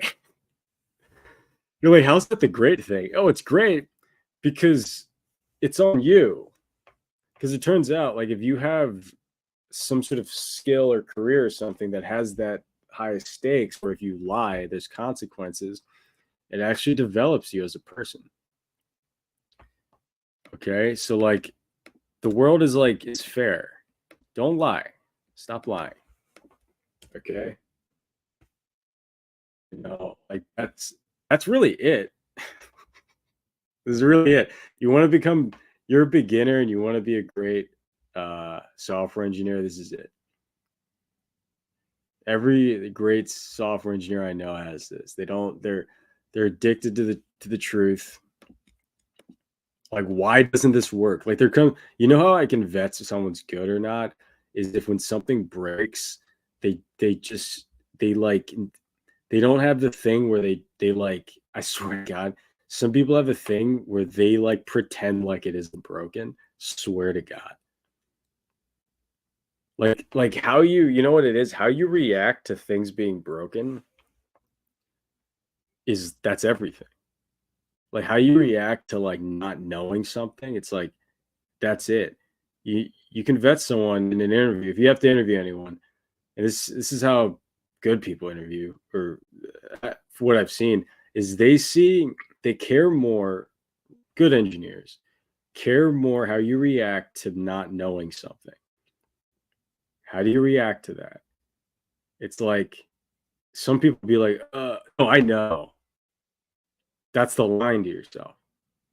That's you being a little bitch doing that. So you're like, oh, I know.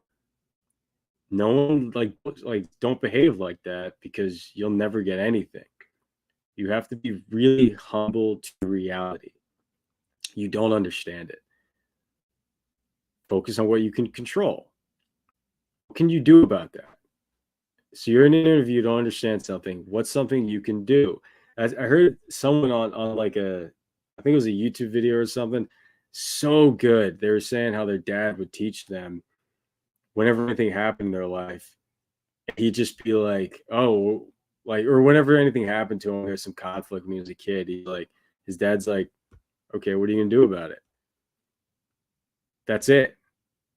Okay. It's like train yourself how to react. You know what I mean? It's like, oh, it's broken. I don't know. Okay, what are you gonna do? Hey, you have tools, right? You can look at the documentation. A lot of interviews you can't, but it's like, let's say in an interview you can't look at it, you can't look anything up. Fair. You can utilize the person interviewing you. You don't have to ask them how to solve it, but you can ask them something that you can use.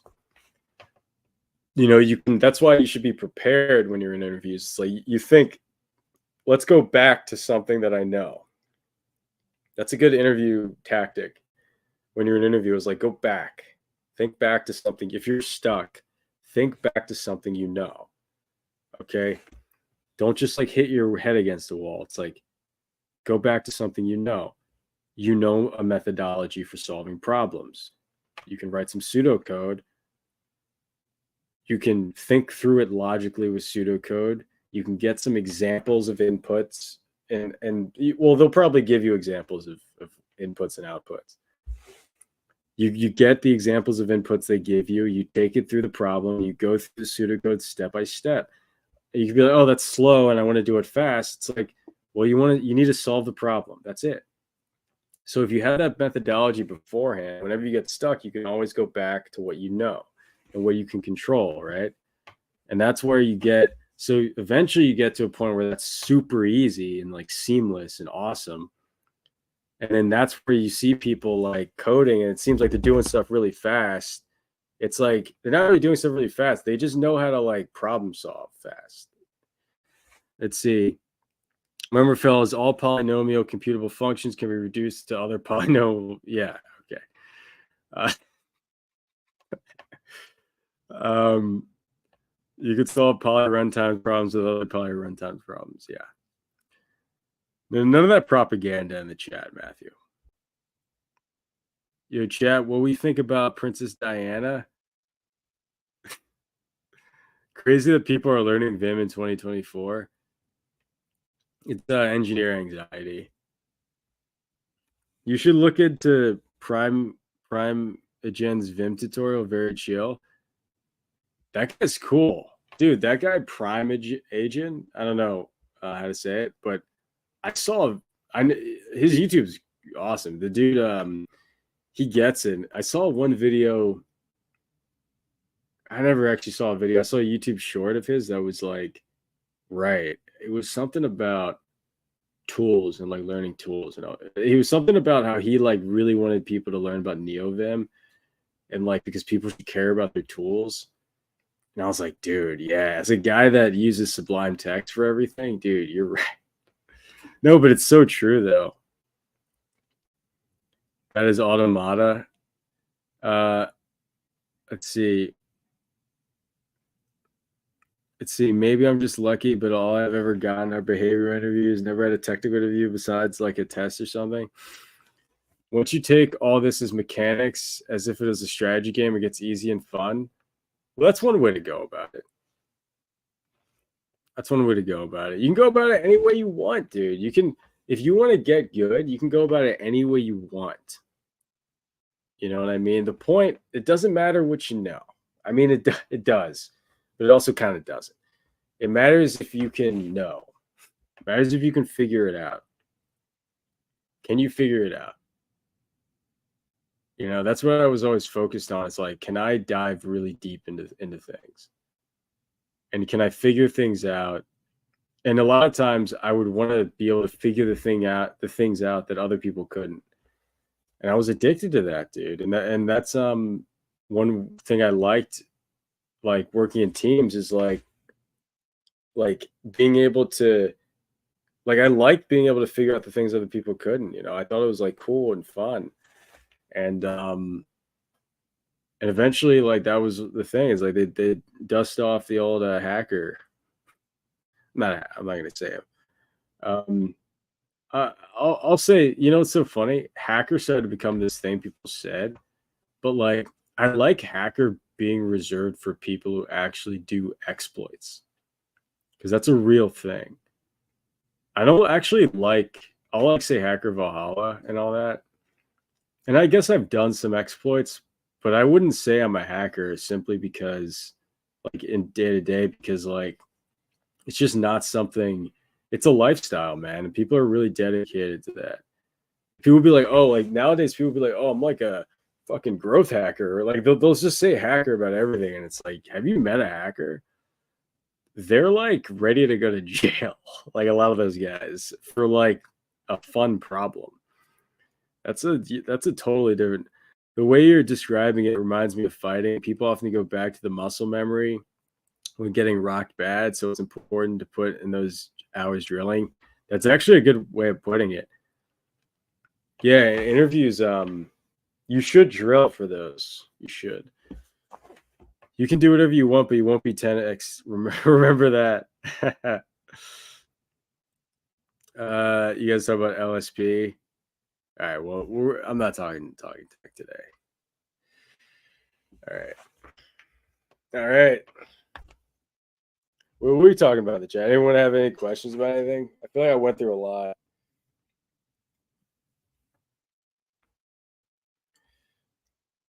Let's see. JSON RPC protocol.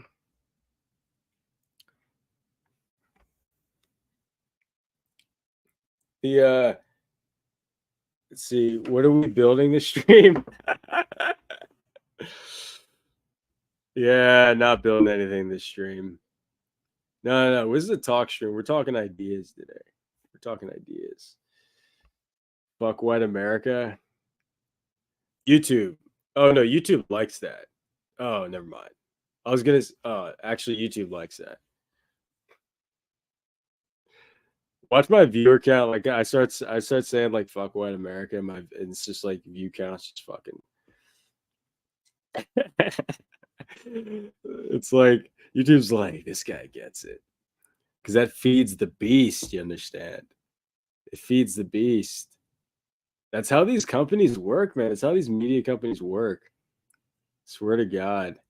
It's all about like, it's all about who feeds the fucking beast.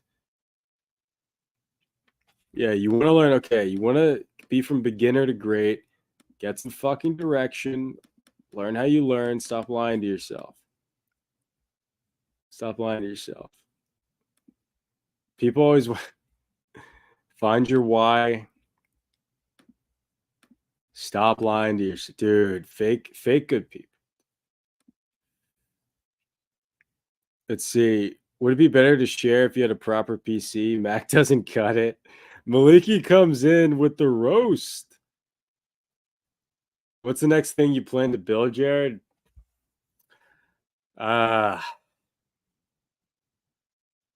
Interesting. I have a lot. I always have ideas.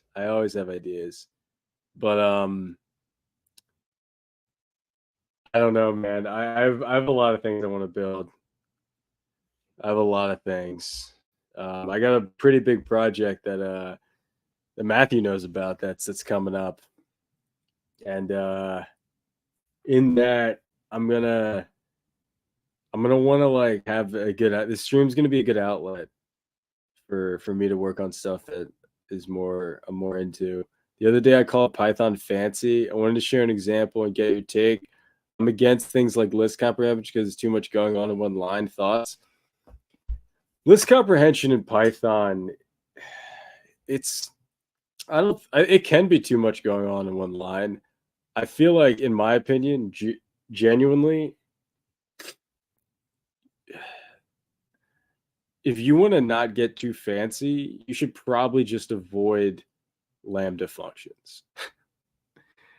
I'll be honest, there's not really a reason to use them.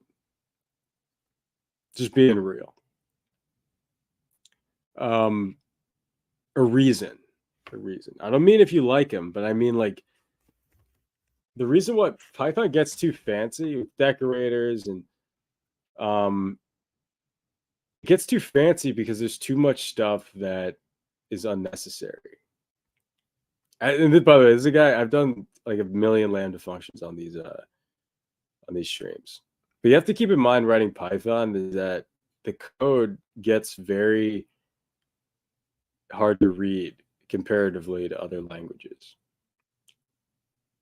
Really, and I don't mean like that's people would probably disagree because the idea is that Python's very easy to read. But what I mean is complex code in Python becomes harder for people to understand pretty quickly. Because whenever you get these high level languages like Python, like a Java or JavaScript, whenever you get high level languages, there's so much abstraction, but people still want to do the nitty gritty stuff always. You're never gonna have a situation where people aren't pushing the boundaries of where they're at. So keep in mind whenever you're in code bases with high level languages is that it's gonna get hard. Like it is gonna get hard to read. You just need to manage that. And I understand the syntax is simple, but what I mean is there's so much there's too many abstractions happening. That's my opinion on why Python's fancy. If it's under 70 characters per line, it's not a problem in my mind. Dude, that's a lot of characters. That's a lot of characters. For list comprehension, it's good. That's a lot of characters, actually, right? Let's see. Let me see. I'm in my editor. Yeah, that's a lot of characters. 70 characters for a list comprehension? With C, you can read K and R and be comfortable in any code base. Yeah. I always find C. I'm new to Rust, but even like now with Rust, it's way simpler to read because it's all there. Do you ever think about death? Dude. Oh man. All right. You want to get into that? Do I think about death? I mean, yeah. Yeah. Man, you know what I think about more is like, am I like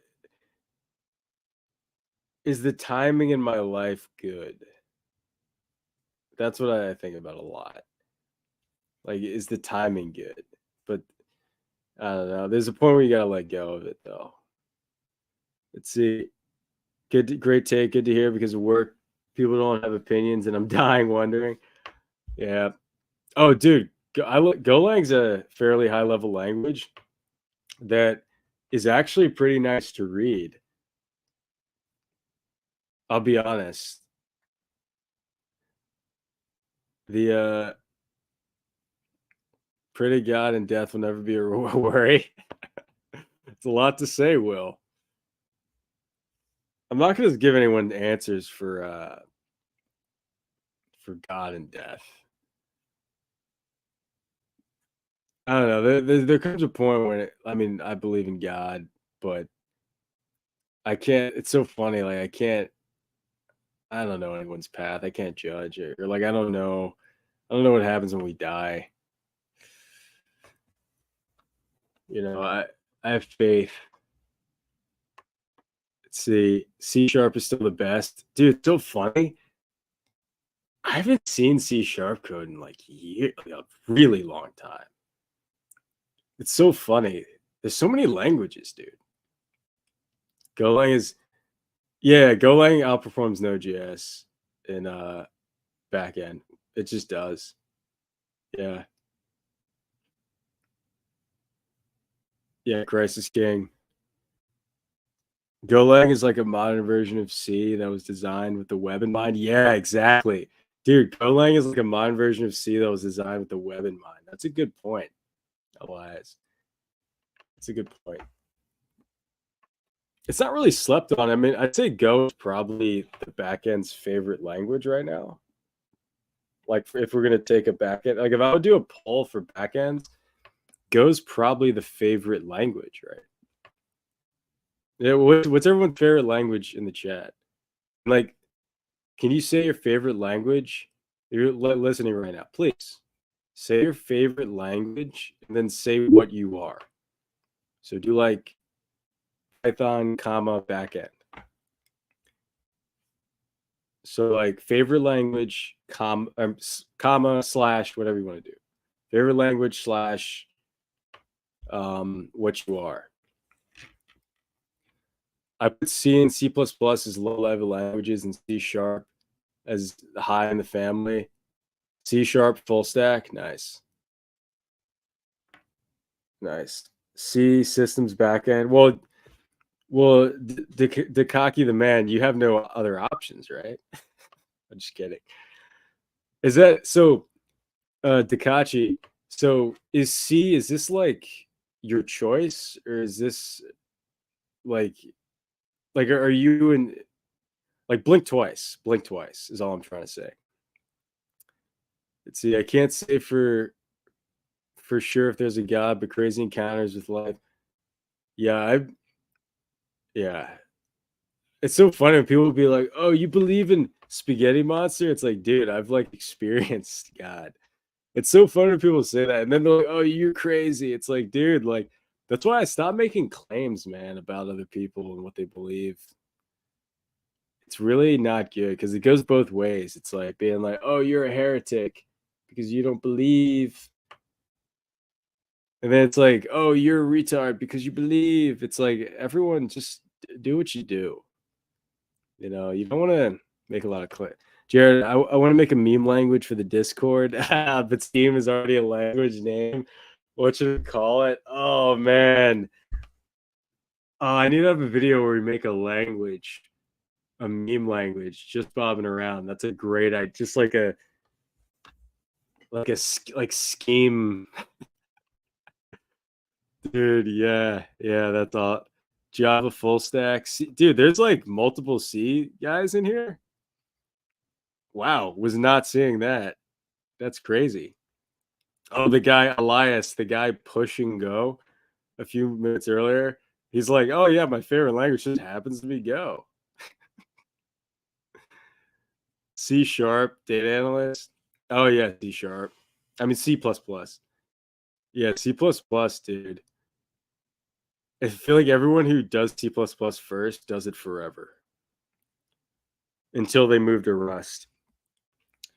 I more than believe in the creator. I have no faith in men. Yeah, no, exactly. Yeah, no faith in men. Java full stack.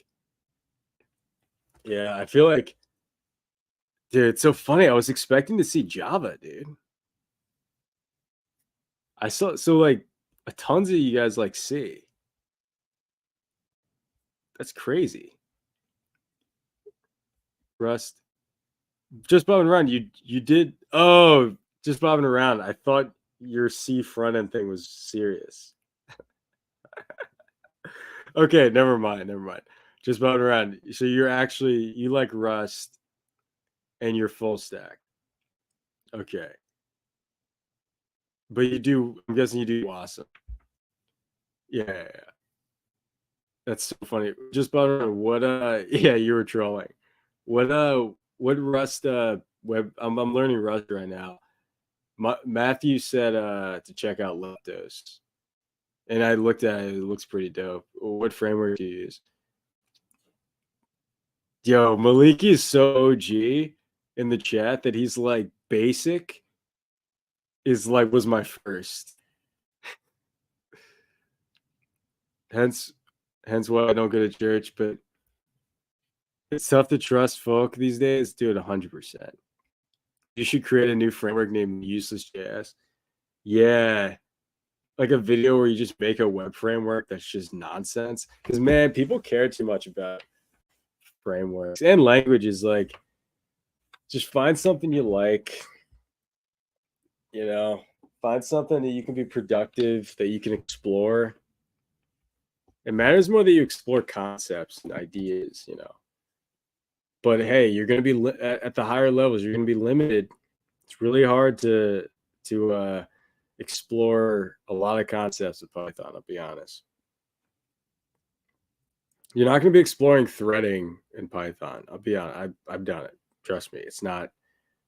It's so bad. It's really bad, actually. You're not going to be exploring GPU programming with Python. I'll tell you that.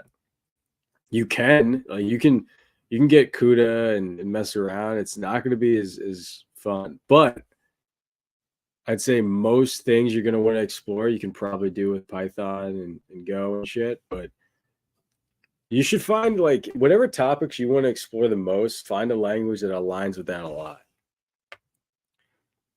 Let's see. I used to just write the binder myself with BindGen because I don't know enough about how. Oh, you do? Dude, can you send me BindGen? Let's see. I haven't been to church in literally 10 years, and I know more about the Bible than 90% of churchgoers. I read the entire Bible as a kid. I'm not religious. Yeah, I listen to the Bible. It's so funny. I listen to it like almost every night, but I didn't grow up religious.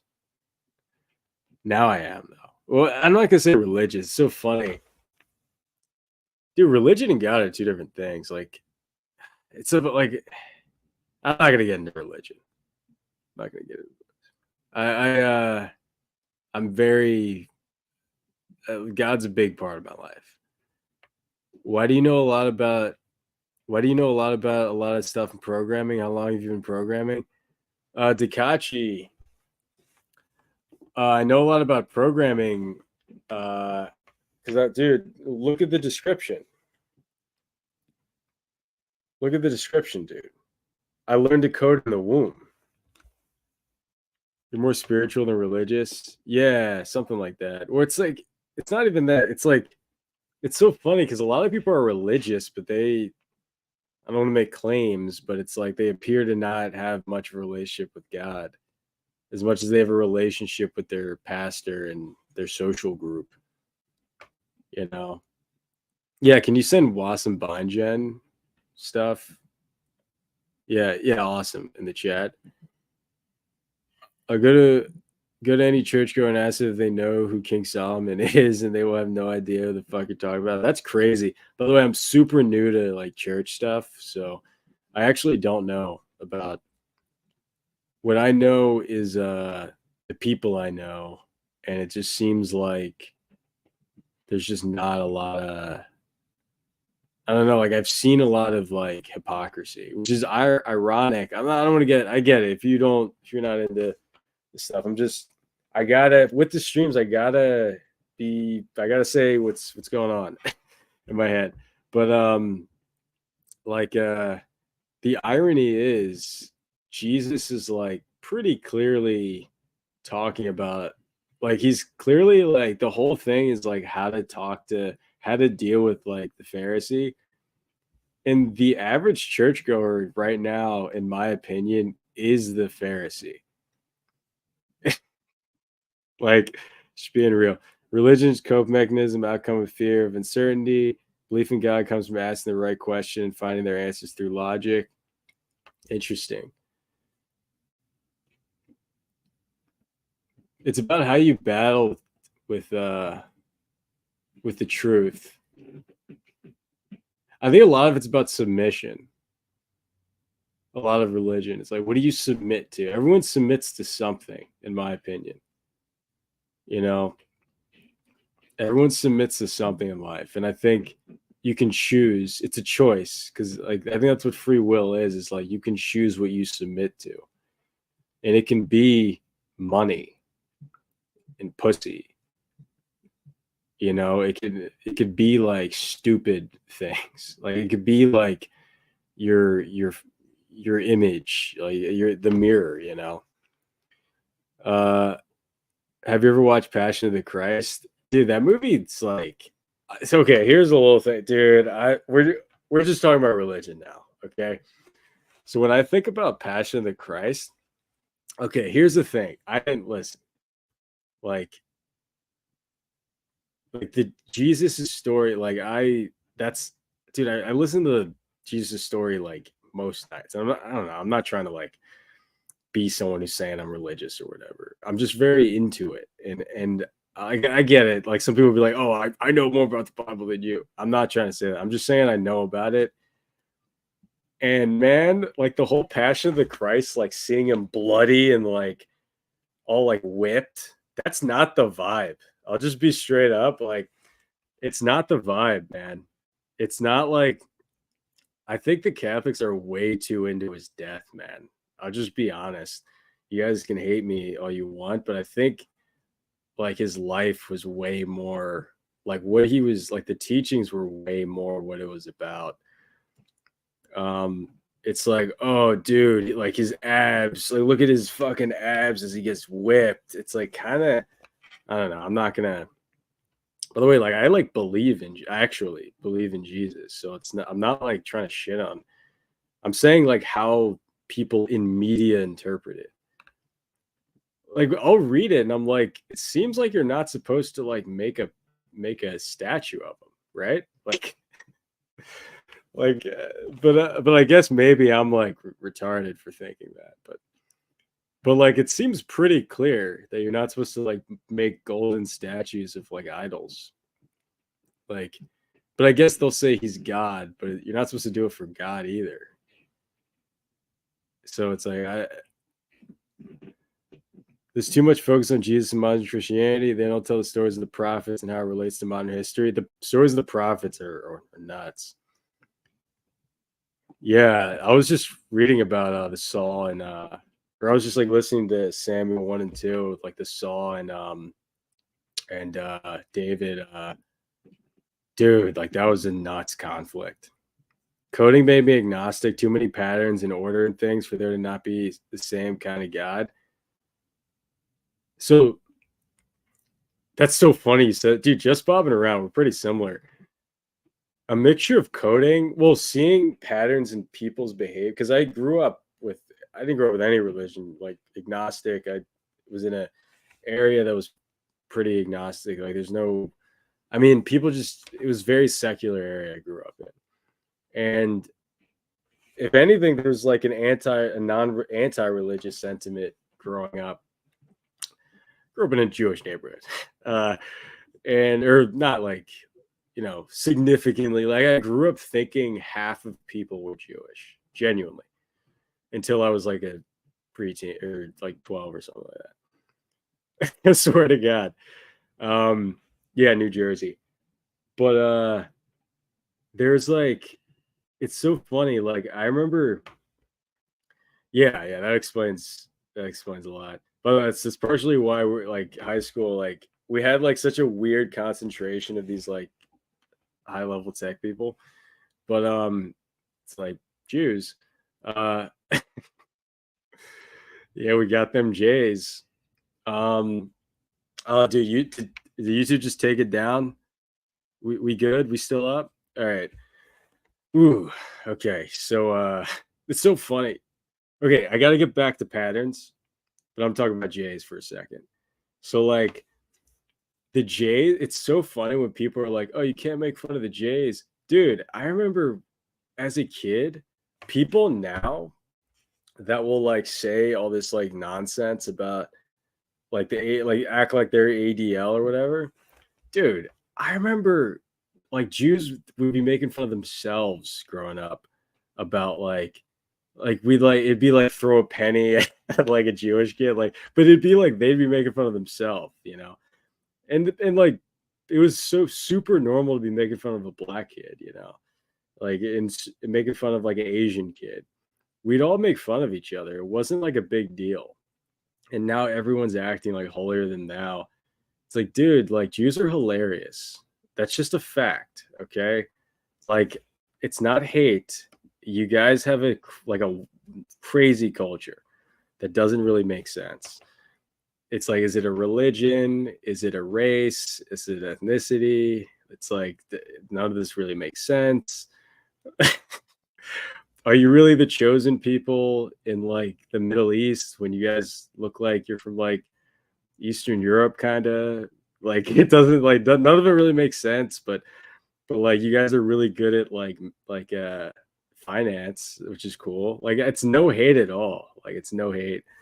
And I know about dude, I know I grew up in a I know more than the average Jay knows. Um them sewer splinters.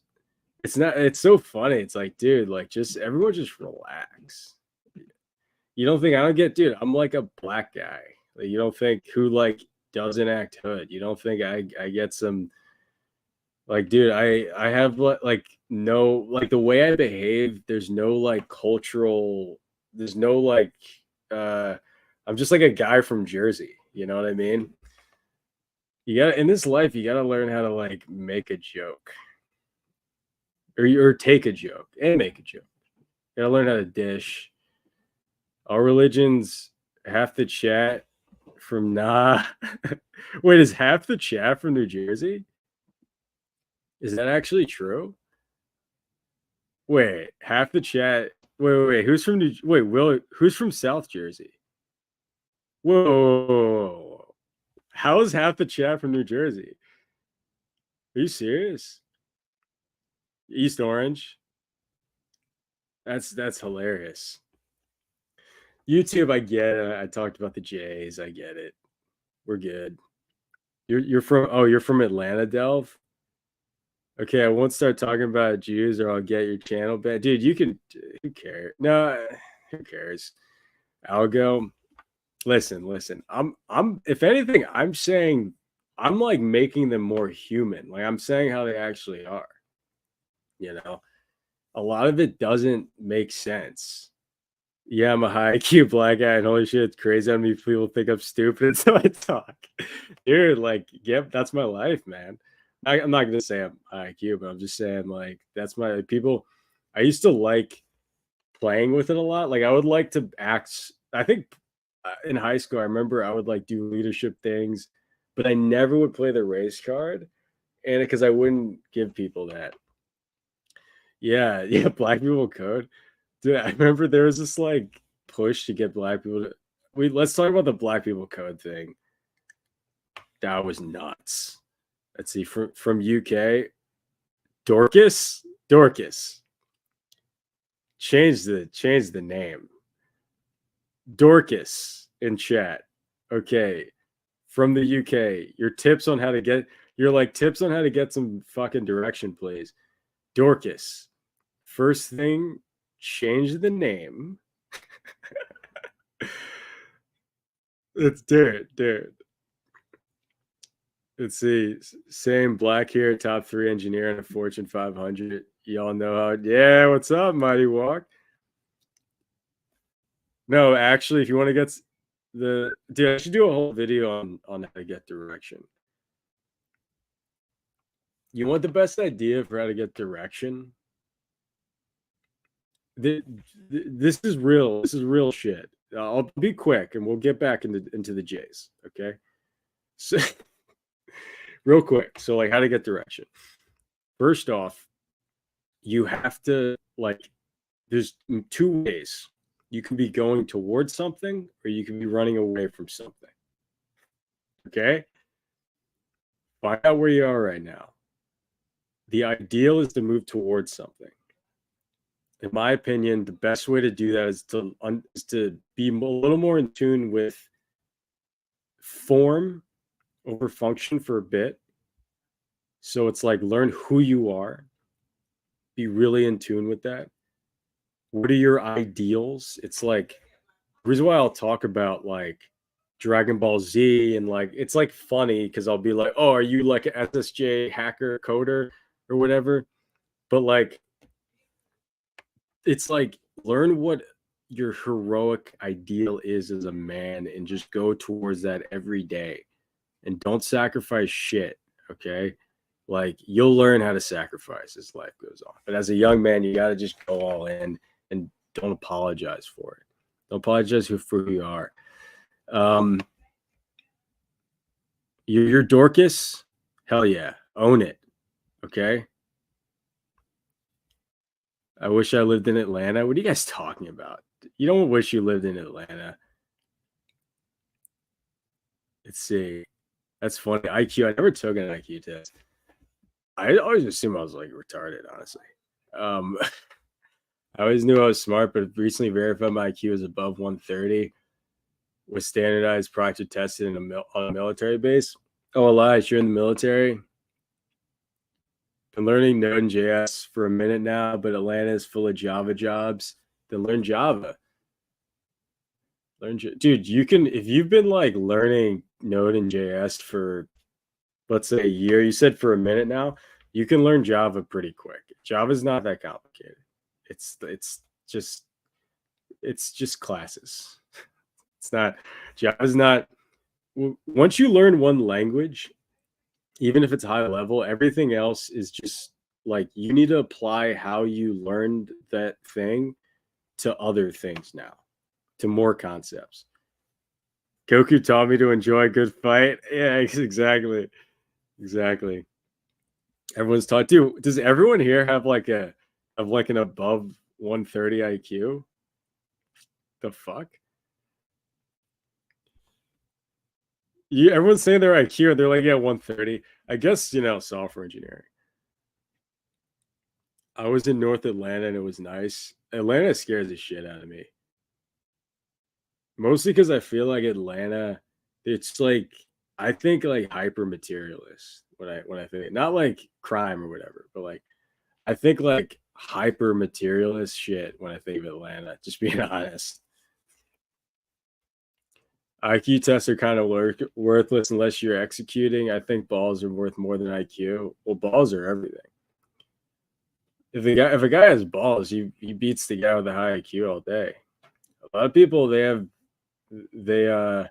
really smart and they can process things really quickly, and it actually makes them dumb over time because they don't have that ability to take care at the root. So they actually don't learn a lot of the basics of things.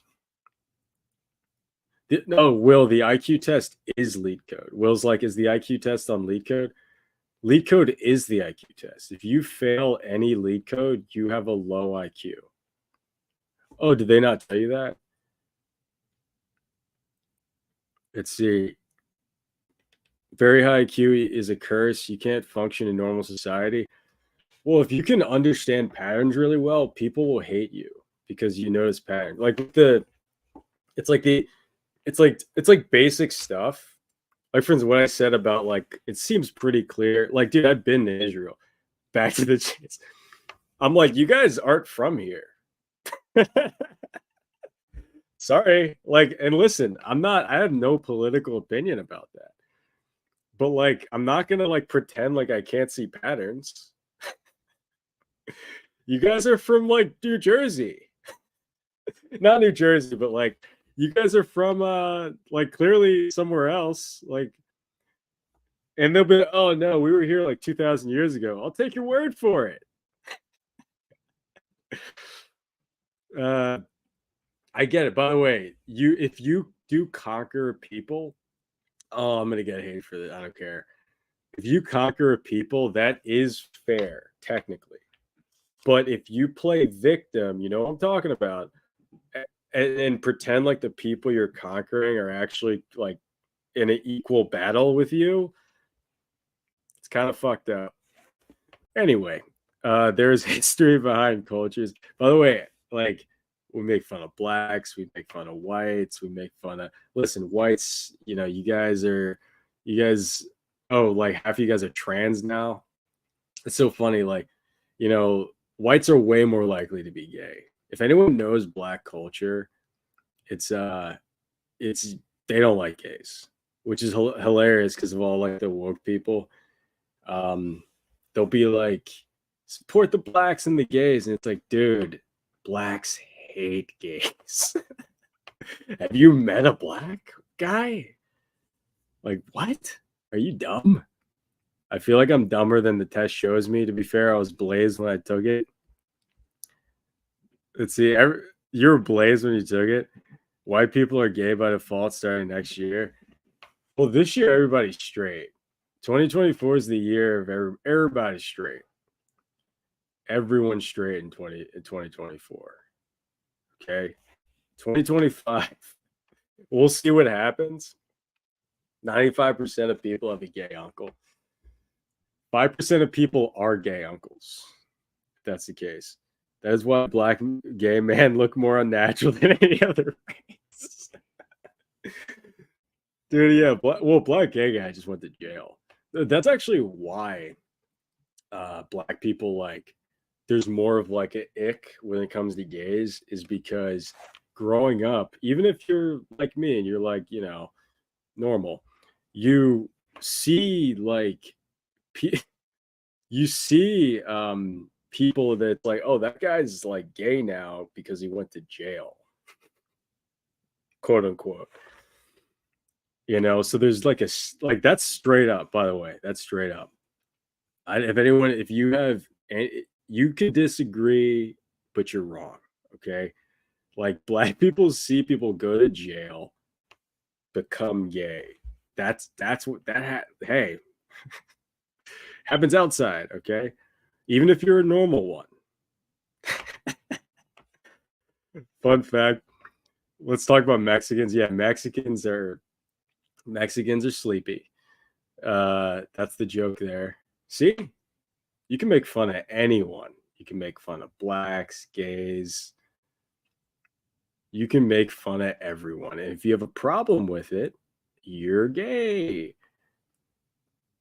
It's so funny. People will be like, have such a problem. It's so crazy, man. You know, someone that works in a jail, they call it gay. Yeah, gay for the stay. Exactly. You haven't seen gay until you've lived in SoCal or been to Southeast Asia. I went to college. It's the, yeah, dude. No, I used to live in Bushwick. That place was insane. I mean, they have every type of crazy person. Like, growing up, my stereotypes were Asians were smarter, blacks were stronger, and whites couldn't dance. I think just unsocialized people can't dance. I think that's it. It's like, I think that's really it. Bro, living here in Bay Area, I grew up with a good amount of gay people. The black gay dudes always threw down. I mean, it sounds like where you're from, Gus, everyone threw down. Everything Gus talks about is fighting. Yeah, Gus, sounds like everyone was throwing down where you from. How do you keep motivating to work on projects after you understand basic concepts? You can write a compiler easy, but writing a good bug-free compiler takes way longer. Is it worth it? I feel like the motivation, I feel like if you want to keep working on a project rather than just going in it, you have to really have a vision for what it is, for like perfection. Like you want this to work like this. Get the vision first. You don't have to worry about anything. Oh, you're from Oakland. Oh, okay. That explains a lot. The only thing I know, the only time I've ever thought about Oakland was like Rocky 3. That's my only impression of Oakland and the Raiders. Let's see. I started bodybuilding, had long dreadlocks, and I'm 6 foot tall. I had both men and women hitting on me all the time. That's yeah. Uh, Chad is lit today, dude. Yeah, I mean, this is great. You guys are hilarious today. Um, Hispanic people are funny as fuck. They're awesome. They are funny, honestly. I feel like Hispanic people are just like have this like funniness to them. Maybe, like uh, I will say, maybe stay in your country though, just being see, we can make fun of everyone. Jack Kuvek gay. Well, Jack is gay, so that's let's see. We just Jack, you just coming in here drunk again, aren't you? You just coming in here drunk. Jack's always coming in here drunk. They're coming in by the boatloads. We just had, stay in your country. You guys are, how about you guys be hilarious in Mexico? Not if you were born here, brother. I'm kidding. Also, I'm not. Dorcas, if a project, Dorcas, I can't. Dorcas, it's so hard to say your name. Hello, Jack comes in. He's like, "Hello, boys," and then he's like, "I'm sober as an ox." Yeah, yeah, okay, sure. Nah, bro. Mexicans are trying to shack up with a white woman for the green card. Yeah, you whites need to really keep. Okay, you want to talk about the problem with the whites? You don't want to talk about the problem with the whites? White people, you guys have no. My whole life, I've noticed this. You have no sense of like protection over your girls. That's just like fat, and you need to deal with that. Okay, Jack. Not you, but like your race. You guys don't like. There's no like typically. Yeah, you need to control your daughters. Okay, and yeah, blacks don't raise them, but you guys need to like, hey, at least they're like, at least they'd be upset if someone like, you know, dude, it's a problem. It's a problem. You're gonna lose. This is why the birth, dude, whites are getting replaced because you guys don't keep those girls in check. Okay, that's facts. You guys are getting. It's like the great replacement. It's like, well, have you guys tried like doing your own work instead of giving it to the pool boy? Have you guys tried cleaning your own pools? Uh, it's like, yeah, that's what happens. Uh, we can make fun of all races, right? All races get made fun of equally. Okay, Jews are cheap, whites are gay, blacks do crime. Let's see. Not me though. I'm good. YouTube. I'm normal. Is this still up? What are we? Is this still? Are we still? Is this still up today? Like I don't even know. I was like gonna end the stream like an hour ago. We have a lot of disappointing members in the white community. It's so funny, Will. I knew you were white, but you never said it, but I knew. Isn't that crazy? Shit, when my wife, by the way, if you're like sitting here and you're like a race and I didn't mention it, like I'm coming. As a white guy, I agree we're all gay. That's funny, Delph. Those girls wild. Yeah, white girls are insane. Dude, white girls are like slowly. No, Will, I've checked out Rabbit R1. Okay. Will, we've checked out Rabbit R1. It's, dude, no, but seriously, white girls might be destroying America from the inside out. Like, how many? Okay, let's do a race stat. Okay. I know most. How many like girls on OnlyFans are white? I can come up with an accurate. Yeah, dude, we can. Yeah, they have no chill. Dude, they'll get you arrested, by the way. I I can come up with an accurate stereotype for every race. Uh yeah, I think we went through pretty much every race, right? Oh, we didn't talk about Asians. Asians aren't that funny, honestly. The whole like their nerdy joke thing is not that funny. I've never found that funny. I mean, the Ching Chong Chinese thing is like pretty funny, but it's like also like that's funny, like the whole like they sound funny thing. But I just feel like there's I don't know, like my whole I've always just seen Asians as white guys. It's being real, like I've never like maybe it's just because I grew up in a pretty diverse high school, or went to a diverse high school. I just didn't see them in that differently. Like I'm trying to think what's like the driving thing, the depth perception. But it's like that's just I'm just worried about that. Like I'm more worried that I'll get hit by like an Asian if I'm driving. That's not something that's like funny to me. That's like a hazard. They're tan Jews. All right, that's it. They're tan Jews. That's it. That's funny. Wow, that's funny. That's so funny, dude. Uh, oh, wouldn't OnlyFans web scraper look good on the resume? Did you do that though? Did you make an OnlyFans web scraper? Are you fucking insane? Even my brother-in-law said, "God put an Asian brain in your Mexican body." Yeah, like they're smart. Like they are smart. That's like the dumbest Asians like has like a 105 IQ. Dumbest black is like 60. Dude, you look at the IQs, blacks have lower IQs. That's just facts. Not me. Hey, I mean, I don't know my IQ. Imagine my IQ is like 90. And I'm sitting here acting like I'm fucking like I'm like retarded. You know what Asians are bad drivers, saves your life on the road? No, I didn't. The oh, you didn't? Dude, if you made OnlyFans web scraper, I wouldn't hire you. Just being real. Like if I looked at your resume, it could be so great. I'd be like, this guy's a problem. Asians aren't that smart. I'm the IT and the math guy with the Chinese family members. Yeah, but you're pretty smart, Gus. You're like top, probably like top 2% or something, top 5%. That's not really fair. You can't scrape OnlyFans. I tried. They have extreme. Elias, did you actually try?